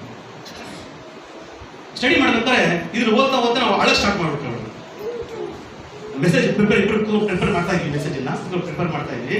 ಪ್ರಿಪೇರ್ ಮಾಡ್ಬೇಕಾದ್ರೆ ಅವಳು ಸ್ವಲ್ಪ ಎಕ್ಸ್ಪ್ಲೈನ್ ಮಾಡಕ್ ಕೊಟ್ಲು. ತಂದೆ ಮಗನ್ನ ಅಂತ ಅಷ್ಟೇ ಹೇಳಿದ ಅಷ್ಟೇ. ಹಂಗ ಅಂದ್ಕೊಂಡು 10 ನಿಮಿಷ ಕಣ್ಣು ನೋಡ್ತಾ ಕುತ್ಕೊಂಡು ನಾನು ಎಷ್ಟೊತ್ತು ಹೇಳ್ತೀವಿ ಅಳು ಅಂತ. ಕಾರಣ ಆ ಸಂದೇಶವನ್ನ ಪ್ರಿಪೇರ್ ಮಾಡಕ್ಕೆ ನಮ್ಗೆ ಅಷ್ಟು ದುಃಖ ಇರಬೇಕಾದ್ರೆ ಎತ್ತಂತ ತಂದೆಗೆ ಇನ್ನೆಷ್ಟೆಲ್ಲಾ ದುಃಖ ಇರಲಿಕ್ಕೆ ಸಾಧ್ಯ ಉಂಟು. ಯೋಹಾನ ಅಂತಾನೆ ಯಜ್ಞಕ್ಕೆ ನೇಮಿಸಲ್ಪಟ್ಟ ಕುರಿ ಅದು ಅಂತ ಅಂದಾಗ ಆ ಮಾತು ಕೇಳಿದ ತಂದೆಗೆ ಎಷ್ಟು ನೋವಾಗಿರ್ಲಿಕ್ಕೆ ಸಾಧ್ಯ. ಅಯ್ಯೋ, ನನ್ನ ಮಗನನ್ನು ನಾನು ಬಲಿಗಾಗಿ ನಾನು ಕಳಿಸ್ಕೊಡ್ತಾ ಇದ್ದೀನಿ, ನನ್ನ ಮಗನ ಕೂರುಗ್ಲಿಕ್ಕೋಸ್ಕರ ನಾನು ಕಳಿಸ್ಕೊಡ್ತಾ ಇಲ್ಲ. ಒಂದು ದೇಶವನ್ನು ಸಂಪಾದಿಸಿ ಆ ದೇಶಕ್ಕೆ ನೀವು ರಾಜನಾಗಿರೋದು ಕಳಿಸ್ಕೊಡ್ತಾ ಇಲ್ಲ, ಈ ಲೋಕಕ್ಕೆ ನೀವು ಚಕ್ರವರ್ತಿ ಆಗಿರಿ ಎಂಬುದಾಗಿ ನಾನು ಕಳಿಸ್ಕೊಡ್ತಾ ಇಲ್ಲ. ಎಲ್ಲ ಮನುಷ್ಯರ ಪಾಪಗಳಿಗೋಸ್ಕರವಾಗಿ ಸಾಯಿ ಎಂಬುದಾಗಿ ನಾನು ಒಬ್ಬನೇ ಮಗನಾಗಿರ್ತಕ್ಕಂಥ, ಪ್ರಿಯ ಕುಮಾರನಾಗಿರ್ತಕ್ಕಂಥ, ಒಬ್ಬನೇ ಮಗನಾಗಿರ್ತಕ್ಕಂಥ, ನನ್ನ ಯೇಸು ಕುಮಾರನಾಗಿರ್ತಕ್ಕಂಥ ಮಗನನ್ನ ನಾನು ಕಳಿಸ್ಕೊಡ್ತಾ ಇದ್ದೀನಿ ಎಂಬತಕ್ಕಂಥ ಒಂದು ವೇದನೆ ಆತನಿಗೆ. ಹಲ್ಲೆಲೂಯಾ. ಅದು ಯೇಸು ಸ್ವಾಮಿಯೂ ಸಹ ಈ ಸಾತ್ರಿಗೆ ಗೊತ್ತಿರಲಿಲ್ಲ, ಅಬ್ರಾಹ್ಮನಿಗೆ ಗೊತ್ತಿತ್ತು. ಆದ್ರೆ ತಂದೆಯಾದ ದೇವರಿಗೂ ಗೊತ್ತು, ಯೇಸು ಸ್ವಾಮಿಗೂ ಗೊತ್ತು ನಾನು ಯಾಕೆ ಬಂದಿದ್ದೀನಿ ಅಂತ. ಆತನಿಗೆ ಗೊತ್ತು ಈತನ ನಾನು ಯಾಕೆ ಕಳಿಸ್ಕೊಡ್ತಾ ಇದ್ದೀನಿ ಅಂತ. ಇದಕ್ಕೆ ಅಬ್ರಾಹ್ಮನಿಗೂ ತಂದೆಯಾದ ದೇವರಿಗೂ ಈ ಸಾಕನಿಗೆ ಯೇಸು ಇರ್ತಕ್ಕಂಥ ವ್ಯತ್ಯಾಸ ಇಷ್ಟೇ. ಹಲ್ಲೆಲೂಯಾ. ಆದರೂ ಸಹ ಪ್ರಿಯ ಕುಮಾರನೇ, ಈತ ತಂದೆಯಾದ ದೇವರಿಗೆ ಪ್ರಿಯ ಕುಮಾರನೇ. ಆದ್ರೆ ಇದನ್ನು ಕರ್ಕೊಂಡು ಹೋಗ್ತಾ ಇದ್ದಾನೆ, ಆದ್ರೆ ಕಳಿಸ್ಕೊಟ್ಬಿಟ್ಟಿದ್ದಾನೆ. ಆತನು ಸಿದ್ಧನಾಗಿಯೇ ಬಂದಿದ್ದಾನೆ. ಸಿದ್ಧನಾಗಿರ್ತಕ್ಕಂಥ ಬಂದ ಯೇಸು ಸ್ವಾಮಿ ಅಂತ ಅಂದಿಲ್ಲ. ಆತನು ಅನೇಕ ಹೋರಾಟಗಳನ್ನ ಸಂಧಿಸ್ತಾ ಇದ್ದಾರೆ. ವಾಕ್ಯ ನೋಡ್ಕೊಳ್ಳೋಣ. ಮಾರ್ಕನ ಬರೋ ಸುವಾರ್ತೆ 14ನೇ ಅಧ್ಯಾಯ 33ನೇ ವಚನ ಓದಿ. ತರುವಾಯ ತನ್ನ ಶಿಷ್ಯರಿಗೆ ಇಲ್ಲೇ ಕೂತುಕೊಳ್ಳಿರಿ, ನಾನು ಪ್ರಾರ್ಥನೆ ಮಾಡಿ ಬರುತ್ತೇನೆ ಎಂದು ಹೇಳಿ ಪೇತ್ರ, ಯಾಕೋಬ, ಯೋಹಾನರನ್ನು ತನ್ನ ಜೊತೆಯಲ್ಲಿ ಕರೆಕೊಂಡು ಹೋಗಿ ಬೆಚ್ಚಿ ಬೆರಗಾಗಿ. ಹಲ್ಲೆಲೂಯಾ. ಈಗ ಮುಂದೆ ನಡೆಯತಕ್ಕಂಥ ವಿಷಯವನ್ನ ಜ್ಞಾಪಕಕ್ಕೆ ತಂದುಕೊಂಡು ಯೇಸು ಸ್ವಾಮಿ ಬೆಚ್ಚಿ ಬೆರಗಾದನು ಎಂಬುದಾಗಿ ವಾಕ್ಯದಲ್ಲಿ ಬರೆಯಲ್ಪಟ್ಟಿದೆ. ಸಾಯಲಿಕ್ಕೋಸ್ಕರವಾಗಿ ನಾನು ಬಂದಿದ್ದೀನಿ ಎಂಬುದಾಗಿ ಗೊತ್ತು, ಮನುಷ್ಯರ ಪಾಪ ನಿವಾರಣೆಗೋಸ್ಕರವಾಗಿ ಬರ್ತಾ ಇದ್ದೀನಿ ಎಂಬುದಾಗಿ ಗೊತ್ತು, ಮತ್ತು ಲೋಕದ ಪಾಪ ನಿವಾರಣೆಗೋಸ್ಕರವಾಗಿ ನನ್ನ ರಕ್ತ ಸುರಿಸಲ್ಪಡಬೇಕೆಂಬುದಾಗಿ ಯೇಸುವಿಗೆ ಗೊತ್ತು. ಯಾಕೆ? ಧರ್ಮಶಾಸ್ತ್ರದಲ್ಲಿ ಬರೆಯಲ್ಪಟ್ಟಿದೆ, ರಕ್ತಧಾರ ಇಲ್ಲದೆ ಪಾಪ ಪರಿಹಾರವಿಲ್ಲ. ರಕ್ತ ಪ್ರೋಕ್ಷಣ ಪಾಪ ನಿವಾರಣಂ ತನ್ನ ರಕ್ತಂ ಪರಮೇಶ್ವರ ಪುಣ್ಯದಾನಂ. ರಕ್ತಧಾರ ಇಲ್ಲದೆ ಪಾಪ ಪರಿಹಾರ ಇಲ್ಲ ಅಂದ್ರೆ ಪರಿಶುದ್ಧವಾದ ರಕ್ತವು ಈ ಭೂಲೋಕದಲ್ಲಿ ಎಲ್ಲಿ ಸಿಗಲಿಕ್ಕೆ ಸಾಧ್ಯ ಉಂಟು? ಆ ರಕ್ತ ಸಿಗುವುದಾದರೆ ಅದು ನನ್ನ ರಕ್ತ ಮಾತ್ರವೇ ಎಂಬುದಾಗಿ ಹೇಳಿ ಯೇಸು ಸ್ವಾಮಿ ಲೋಕಕ್ಕೆ ಬಂದರು. ಇಷ್ಟೆಲ್ಲ ಗೊತ್ತಿದ್ರು ಸಹ ಈಗ ಯೇಸು ಸ್ವಾಮಿ ಏನ್ ಮಾಡ್ತಾ ಇದ್ದಾರೆ? ಆ ದೃಶ್ಯವನ್ನು ಜ್ಞಾಪಿಸಿಕೊಂಡು ಏನಾದಂತೆ ಬೆಚ್ಚಿ ಬೆರಗಾದನು ಎಂಬುದಾಗಿ. 2010ನೇ ಇಸ್ವಿ ಸುಮಾರು ಸಾಯಂಕಾಲ 6 ಗಂಟೆ 8ನೇ ತಾರೀಕು ಅಂತ ಕಾಣುತ್ತೆ. 8ನೇ ತಾರೀಕು ಡಿಸೆಂಬರ್ 8ನೇ ತಾರೀಕು 2010 ಸಾಯಂಕಾಲ 6 ಗಂಟೆಗೆ ಸರಿಯಾಗಿ ನಾನು ಶಿವಮೊಗ್ಗಕ್ಕೆ ಒಂದು ಮನೆಗೆ ಪ್ರೇಯರ್ಗೆ ಹೋಗ್ತಾ ಇದ್ದೀನಿ. ಪ್ರೇಯರ್ಗೆ ಹೋಗ್ತಿರೋ ಸಂದರ್ಭದಲ್ಲಿ ಅಲ್ಲಿ ಡೈರಿ ತಕ್ಷಣ ಒಂದು ಆಕ್ಸಿಡೆಂಟ್ ಆಯ್ತು. ಆಕ್ಸಿಡೆಂಟ್ ಅಲ್ಲಿ ಇಬ್ಬರು ಸ್ಪಾಟ್ ಇತ್ತು. ಒಬ್ರು ಅಲ್ಲೇ ಸ್ಪಾಟ್ ಇತ್ತು, ಇನ್ನೊಬ್ರು ಮಣಿಪಾಲ ಸತ್ತೋಗ್ಬಿಟ್ರು. ನನಗೆ ಅವ್ರಿಗೆ ಆಕ್ಸಿಡೆಂಟ್ ಆಗಿರಲಿ. ಒಬ್ಬ ಅಲ್ಲೇ ಸ್ಪಾಟ್ ಸತ್ತೋದ, ಇನ್ನೊಬ್ಬ ಮಣಿಪಾಲ ಮಾರನೇ ಸತ್ತೋದ. ನನ್ನ ಜೊತೆ ಕುತ್ಕೊಂಡಿದ್ದವ್ರಿಗೆ ಕೆಳಗೆ ಬಿಟ್ಬಿಟ್ರು, ಮೂರ್ಛೆ ಬಿಟ್ಬಿಟ್ಟು, ಮೂಗಲ್ಲಿ ಬಾಯಿ ರಕ್ತ ಬರ್ತಾ ಇದೆ, ಕಿವಿಯಲ್ಲಿ ಸಹ ರಕ್ತ ಬರ್ತಾ ಇದೆ. ನನಗೆ ಭಯ ಆಗ್ತಾ ಇಲ್ಲ, ನನಗೆ ಏನಾದ್ರು ಗೊತ್ತಿಲ್ಲ, ನನಗೆ ಅಟೆನ್ಷನ್ ಆಗ್ತಿದ್ದೀನಿ, ನನ್ನ ಮೊಬೈಲ್ ಇದೆ, ನನಗೇನು ಆಗಿಲ್ಲ, ಇಲ್ಲಿಂದ ಅಲ್ಲಿ ತನಕ ಹೊರಡೋಗಿದ್ದೀನಿ, ಹೆಚ್ಚು ಕಡಿಮೆ ಒಂದು 20 ಅಡಿ ಹೊರಡ್ಕೊಂಡು ಹೋಗಿದ್ದೀನಿ. 6 ಗಂಟೆ ಸಮಯ, BH ರೋಡು, ಆ ಕಡೆನೂ ಬಸ್ಗಳು ಬರ್ತಾ ಇದೆ, ಟ್ಯಾಕ್ಸಿಗಳು ಬರ್ತಾ ಇರ್ತವೆ, ಬೈಕ್ಗಳು ಬರ್ತಾ ಇರ್ತವೆ, 6 ಗಂಟೆ ಸ್ಕೂಲ್ ಬಸ್ಗಳು ಬರ್ತಾ ಇರ್ತವೆ, ಬೇರೆ ಬೇರೆ ಬಸ್ಗಳೆಲ್ಲ ಬರ್ತಾ ಇರ್ತವೆ. 1 ನಿಮಿಷ ದಾಟಿ ಹೋಗ್ಬೇಕು, ನಾವು 5 ನಿಮಿಷ ಕಾಯ್ಬೇಕು. ಅಂತದ್ರಲ್ಲಿ ನಾವು ಉಳ್ಕೊಂಡಾಗ 3 ನಿಮಿಷ ಒಂದು ವೆಹಿಕಲ್ ಆ ಕಡೆ ಬರ್ತಾ ಇದೆ. ಎದ್ದೆ ತೋರಿಸ್ಕೊಂಡು ನೋಡಿದೆ, ಏನಾಗಿ ನೋಡಿದೆ, ಒಬ್ಬ ಸ್ಪಾಟಾಗಿದ್ದಾನೆ. ನಾನು ಕಟ್ಟೆ ಮೇಲೆ ಕೂತ್ಕೊಂಡ್ಬಿಟ್ಟೆ. ನನಗೆ ಏನು ಅನಿಸ್ತಾ ಇಲ್ಲ, ಏನು ಅನಿಸ್ತಾ ಇಲ್ಲ. ಚಕ್ಕ ನನ್ನ ಮನೆಗೆ ಫೋನ್ ಮಾಡಿದೆ, ನೋಡಿ ಹಿಂಗೆ ಆಗೋಗ್ಬಿಡ್ತು, ನನಗೇನು ಆಗಿಲ್ಲ, ಭಯಪಡಬೇಡ್ರಿ, ಯಾರೋ ಏನೋ ಸುದ್ದಿ ಹೇಳಿದ್ರೆ ಈ ಗಾಬರಿ ಆಗೋದು ಬೇಡ ಅಂತ. ಏನಾಗಿದೆ ಅಂದ್ರೆ ಒಬ್ಬ ಸ್ಪಾಟ್ ಅದ, ಇನ್ನೊಬ್ಬ ಸೀರಿಯಸ್ ಆಗಿದ್ದಾನೆ, ನನ್ನ ಜೊತೆ ಬಂದರೆ ಹಿಂಗಾಯ್ತು ಅಂತ. ಅವ್ರಿಗೆ ಅವಳ ಅನುಮಾನ, ನನ್ನ ಚಿಕ್ಕ ದೊಡ್ಡವಳು ಅವ್ರ ಪ್ರಪಂಚಕ್ಕೆ ಅವಳು ಇಲ್ಲಿ ಇಷ್ಟೆಲ್ಲ ಆಗಿರ್ಬೇಕು, ಡ್ಯಾಡಿ ಏನಾಗಿರ್ಬೇಕು ಮುಚ್ಚಿಡ್ತಾ ಇದ್ದಾರೆ, ಡ್ಯಾಡಿ ಏನಾಗಿರ್ಬೇಕು ಮುಚ್ಚಿಡ್ತಾ ಇದ್ದಾರೆ. ಸರಿ ಆಯ್ತು, ನಾನು ಹೋಗಿ ಒಬ್ರು ಮನೆ ಫೋನ್ ಮಾಡ್ತಾ 2 ಗಂಟೆ ಬಂದ್ಬಿಡ್ತು. 1 ವೇನ್ ಬರೋದೇ ಕಷ್ಟ, 2 ಆಂಬುಲೆನ್ಸ್ ನಾನು ಬಂದ್ಬಿಟ್ಟು, ಒಂದು ಅವ್ರು ತಗೊಂಡು ಒಂದು ನಾವು ತಗೊಂಡೋಗಿ. ಸರಿ ಅವ್ರನ್ನ ತಗೊಂಡು ಪೊಲೀಸ್ ಕಂಪ್ಲೇಂಟ್ ಎಲ್ಲ ಆಯ್ತು. ಕೊನೆ ನಾನು ಒಂದು ರೇಖಾ ಸಿಸ್ಟಮ್ ಎಲ್ಲ ನೋಡ್ಕೊಂಡ್ವಿ. ಅಷ್ಟೊತ್ತಿಗೆ ನಮ್ಮ ಮಕ್ಕಳೆಲ್ಲ ಮಿಸ್ಸಸ್ ಮಕ್ಕಳೆಲ್ಲ ಬಂದ್ಬಿಟ್ರು ಅಲ್ಲಿಗೆ. ನಾನು ಸಗರ ವಿಶ್ವಾಸ ಯಾರು ವಿಷಯ ಹೇಳಿಲ್ಲ, ಫೋನ್ ಮಾಡ್ತಾರೆ. ಗೊತ್ತಾದ್ಮೇಲೆ ನಾನು ಚೆನ್ನಾಗಿದ್ದೀನಿ, ನಾನು ಶುಕ್ರವಾರ ಬರ್ತೀನಿ, ದಯವಿಟ್ಟು ಎಲ್ಲ ಸುಮ್ಮನಿರಿ, ಯಾರು ನಾನು ಹುಡ್ಕೊಂಡ್ಬರ್ಬೇಡ್ರಿ, ನಾನು ಇರೋ ಜಾಗ ನಿಮ್ಗೆ ಯಾರು ಗೊತ್ತಿಲ್ಲ ಅಂತ ನನ್ನ ಅಡ್ರೆಸ್ ಯಾರು ಕೊಡಲಿಲ್ಲ. ನನ್ನ ನೆಂಟಿಗೆ ನನ್ನ ಮಕ್ಕಳಿಗೆ ಮಾತ್ರ ಅವ್ರು ಬಂದರು. ಅವತ್ತು ರಾತ್ರಿ ನಾನು ರೇಖಾ ಸಿಸ್ಟಮ್ ಅಲ್ಲಿ ಮಲ್ಕೊಂಡು ನಾನು ನೆಂಟಿದ್ದೀವಿ. ರಾತ್ರಿ 12 ಗಂಟೆಗೆ ಇದ್ದಕ್ಕಿದ್ದು ಭಯ ಸ್ಟಾರ್ಟ್ ಆಯಿತು. ಏನು ಭಯ ಸ್ಟಾರ್ಟ್ ಆಯಿತು ಅಂತಂದ್ರೆ, ಅವ್ನು ಒಬ್ಬ ಸತ್ತೋಗಿದ್ದಾನೆ. ಇದ್ದಕ್ಕಿದ್ದಂಗೆ ಹೆಚ್ಚು ಕಡಿಮೆ 20-30 ಬೈಕ್ ಬರೋಬ್ಬರ ಅಂತ ಬಂದ್ಬಿಡ್ತು. ಯಾರ ಕಡೆಯವರು? ಸತ್ತೋಗಿರೋ ಕಡೆಯವರು ಬಂದು ನಿಂತ್ಕೊಂಡ್ಬಿಡ್ತು. ಅಲ್ಲಿ ಸಾಕಷ್ಟು ಜನ ಇದ್ದಾರೆ, ಒಬ್ಬರು ಸಹ ನನ್ನ ಹೊಡಿಲಿಲ್ಲ, ಒಬ್ಬರು ಸಹ ನನ್ನ ಪ್ರಶ್ನೆ ಮಾಡಿಲ್ಲ. ನನಗೆ ಆಶ್ಚರ್ಯ ಆಯ್ತು. ಸಣ್ಣ ಪುಟ್ಟ ಆಕ್ಸಿಡೆಂಟ್ ಆದ್ರೆ ಬಂದು ಪಟ ಹೊಡೆದ್ಬಿಡ್ತಾರೆ. ಅಂಥದ್ದಲ್ಲಿ ಸ್ಮಾರ್ಟ್ ಡೆತ್ ಆಗಿದ್ದಾನೆ, ಒಬ್ಬ ಸೀರಿಯಸ್ ಆಗಿದ್ದಾನೆ. ಆದ್ರೆ ಬಂದಂತವ್ರು ಯಾರು ಸಹ ನಾನು ನೋಡ್ತಾ ಇದ್ದಾರೆ, ಒಬ್ಬರು ಮಾತಾಡ್ತಾ ಇಲ್ಲ. ನಾನು ಸುಮ್ಮನೆ ಕುತ್ಕೊಂಡಿದ್ದೀನಿ, ನನ್ಗೆ ಭಯ ಆಗ್ತಾ ಇಲ್ಲ. ಅವಾಗ ರಾತ್ರಿ ಭಯ ಸ್ಟಾರ್ಟ್ ಆಯ್ತು ನನಗೆ. ಅಯ್ಯೋ ಸಮಯ, ಅವ್ರು ಯಾರು ಸುಮ್ಮನೆ ಹಿಂಗೆ ನೋಡ್ತಾರೆ, ಸುಮ್ಮನೆ ಹಿಂಗೆ ಕಟ್ಟಿ ಹೊಡೆದಿದ್ದಾನೆ. ಆ 200 ಜನ ನಾನು ಸತ್ಯ ಹೋಗ್ಬಿಡ್ತಿದ್ದೆ. ಒಬ್ಬರು ನೋಡಿಲ್ಲ, ಒಬ್ಬರು ಸಹ ಅದನ್ನು ಮಾತಾಡಿಲ್ಲ. ಆಮೇಲೆ ನಾನು ತಿಳಿಸ್ತಾನೆ ಹೋದೆ, ಅವ್ರ ಪಾಡಿಗೆ ಅವ್ರು ಹೋದ್ರು. ಆಮೇಲೆ ನಾನು ಯೋಚನೆ ಮಾಡಿದೆ, ದಾನಿಯೇಲನ ಪುಸ್ತಕದ ಜ್ಞಾಪಕ ಬಂತು. ದಾನಿಯೇಲನ ಸಿಂಹದ ಗವಿಯಲ್ಲಿ ಹಾಕುವಾಗ ಸಿಂಹವು ಬಾಯಿ ಮುಚ್ಚಿಕೊಂಡು ಕೂತ್ಕೊಂಡಿದ್ದೆ. ನಾನು ಓದಿದ್ದೆ, ನನ್ನ ಅನುಭವದಲ್ಲಿ ಕಂಡುಕೊಂಡೆ, ಯಾರು ಸಹ ನನಗೆ ವಿರುದ್ಧವಾಗಿ ಮಾತನಾಡದ ರೀತಿಯಲ್ಲಿ ನನ್ನ ದೇವರ ಬಾಯಿನೆಲ್ಲ ಸಾಕಾಗ್ತದೆ. ಒಬ್ಬರು ಸಹ ನನ್ನ ಮೇಲೆ ಬಲ ಪ್ರಯೋಗ ಮಾಡಿದ ರೀತಿ, ಒಬ್ಬರು ಸಹ ಹೊಡೆಯದ ರೀತಿ ಅವ್ರ ಕೈಕಾಲನ್ನ ದೇವರು ಕಟ್ಟಾಕ್ಬಿಟ್ರು. ಅಲ್ಲಯ್ಯ, ಯಾರು ಸಹ ಮಾತಾಡಿಲ್ಲ. ಅದಾದ ಮೇಲೆ ಆ ಕಡೆ ಹೋದಾಗ ನನಗೊಂದು ಭಯ ಆಗ್ತಾ ಇದೆ. ಆಂಬುಲೆನ್ಸ್ ಶಬ್ದ ಕೇಳ್ಬಿಟ್ಟು ಸಾಕು ಒಂಥರ ಭಯ, ಏನೋ ಏನೋ ಫೀಲಿಂಗ್ ಆಗುತ್ತೆ ನನಗೆ. ಅದು ಸತ್ತೋಗಿದ್ದು, ಆಕ್ಸಿಡೆಂಟ್ ಆಗಿದ್ದು. ಅಲ್ಲಿ ಹೋಗಿದ ತಕ್ಷಣ ಸಾಕು ನೋಡ್ತೀವಿ, ಇಲ್ಲಿ ಆಕ್ಸಿಡೆಂಟ್ ಆಗಿದ್ದು ಅಂತ. ಹಲ್ಲೆಲೂಯಾ. ಅದೇ ಪ್ರಕಾರವಾಗಿ ಯೇಸು ಸ್ವಾಮಿ ಮುಂದೆ ನಡೀತಕ್ಕಂಥ ಕಠಿಣ ಜ್ಞಾಪಿಸಿಕೊಂಡು ಅದೇನಾದಂತೆ ಬೆಚ್ಚಿ ಬೆರಗಾದನು. ಏನಕ್ಕೆ? ಮುಂದೆ ಹಿಂದೆಲ್ಲ ಆಗುತ್ತಲ್ಲ ಎಂಬುದಾಗಿ. ಕೋಳೆಯಿಂದ ಉಳಿತಕ್ಕಂಥ ಒಂದೊಂದು ಏಟುಗಳು ಮೈಲಿರ್ತಕ್ಕಂಥ ಮಾಂಸವನ್ನ 1/4 kg ಕಿತ್ಕೊಂಡು ಬರ್ತಾ ಇತ್ತು. ಆತರ 39 ಚಾಟಿ ಏಟು ಯೇಸು ಸ್ವಾಮಿಯ ಶರೀರದ ಮೇಲೆ ಬಿತ್ತು ಎಂಬುದಾಗಿ ನಾವು ನೋಡ್ತೇವೆ. ಎಷ್ಟು ಮಾಂಸ ಕಿತ್ತಿರಬಹುದು, ಮೂಳೆ ಎಲ್ಲ ಕಂಡಿರಲಿಕ್ಕೆ ಸಾಧ್ಯ ಉಂಟು. ಯೇಸು ಸ್ವಾಮಿ ದೇಹದಲ್ಲಿ ಸಾಕಷ್ಟು ರಕ್ತವು ಭೂಮಿಯನ್ನು ಸವಿಸಿರಲಿಕ್ಕೆ ಸಾಧ್ಯ ಉಂಟು. ಅದನ್ನೆಲ್ಲ ಯೇಸು ಸ್ವಾಮಿ ನೋಡಿ ಬೆಚ್ಚಿ ಬೆರಗಾದನು. ಅಷ್ಟೇನಾ? ಆಕೆ ಓದ್ಕೊಳ್ಳೋಣ. ಮಾರ್ಕನ ಬರೆಸುವಾಗ 15ನೇ ಅಧ್ಯಾಯ 34ನೇ ವಚನ. 3 ಗಂಟೆಗೆ ಯೇಸು ಎಲೋಹಿ ಎಲೋಹಿ ಲಮಾ ಸಬಕ್ತಾನಿ ಅಂದರೆ, ನನ್ನ ದೇವರೇ ಯಾಕೆ ನನ್ನನ್ನು ಕೈಬಿಟ್ಟಿದ್ದೀ ಎಂದು ಮಹಾಧ್ವನಿಯಿಂದ ಕೂಗಿದನು. ನೋಡಿ, ಯೇಸು ಸ್ವಾಮಿ ಮರಣವನ್ನು ಒಪ್ಪಿಕೊಂಡಿರುವುದಾದರೆ ಯೇಸು ಸ್ವಾಮಿನೇ ಕೂಗ್ತಾ ಇದ್ದಾರೆ, ಯಾಕೆ ನನ್ನನ್ನು ಕೈ ಬಿಟ್ಟಿದ್ದಿ? ತಂದೆ ನೋಡಿ ಹೇಳ್ತೀನಿ, ಅಪ್ಪ ನನ್ನ ಯಾಕೆ ಕೈ ಬಿಟ್ಟಿದ್ದಿ? ಯೇಸು ಸ್ವಾಮಿನೇ ತಂದೆಯಿಂದ ಕೈ ಬಿಡಲ್ಪಟ್ಟ ಸಂದರ್ಭದಲ್ಲಿ ಆ ರೀತಿ ಕೂಗಿರುವಾಗ ಈಸಾಕನು, ಅಪ್ಪ ಕಟ್ಟಾಕು, ನನ್ನ ಕೈಕಾಲು ಕಟ್ಟಾಕು, ಕತ್ತಿಯಿಂದ ಕಡ್ದಾಕು ಎಂಬುದಾಗಿ ಯೇಸು ಸ್ವಾಮಿಗಿಂತ ಹೆಚ್ಚಾಗಿ ಇವ್ರು ಹಿಡಿರ್ಲಿಕ್ಕೆ ಸಾಧ್ಯ ಉಂಟಾ? ಇಲ್ಲ.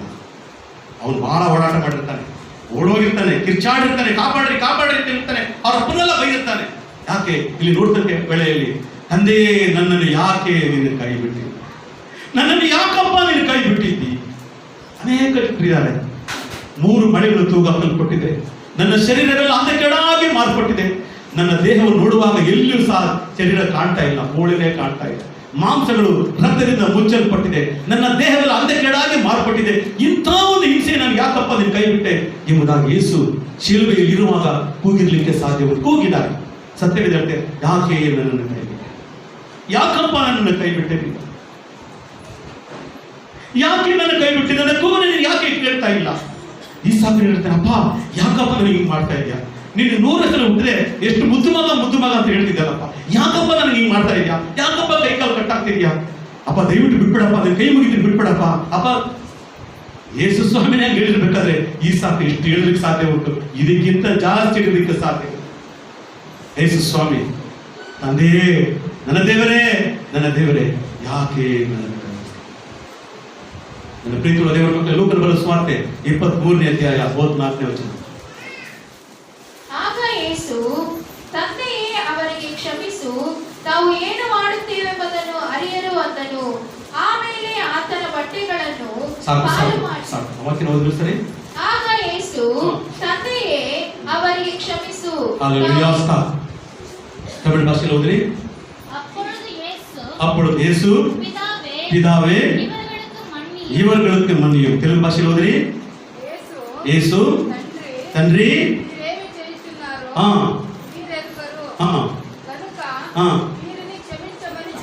ಇವರನ್ನು ಕ್ಷಮಿಸಮని చెప్పును. హల్లెలూయా. ತಂದೆಯೇ, ಇವರನ್ನು ಕ್ಷಮಿಸು. ಇವರು ಏನ್ ಮಾಡ್ತಾ ಇದ್ದಾರೆ ಏನು ಗೊತ್ತಿಲ್ಲ, ಪಾಪ ಗೊತ್ತಿಲ್ಲದೆ ಮಾಡ್ತಾರೆ. ಇವರನ್ನು ಕ್ಷಮಿಸು ಎಂಬುದಾಗಿ ತಂದೆಯ ಬಳಿಯಲ್ಲಿ ಯೇಸಪ್ಪ ಪ್ರಾರ್ಥಿಸುವಾಗ ತಂದೆ ಮನಸ್ಸು ಹೆಂಗಾಗಿರ್ಬೋದು ಯೋಚನೆ ಮಾಡಿ.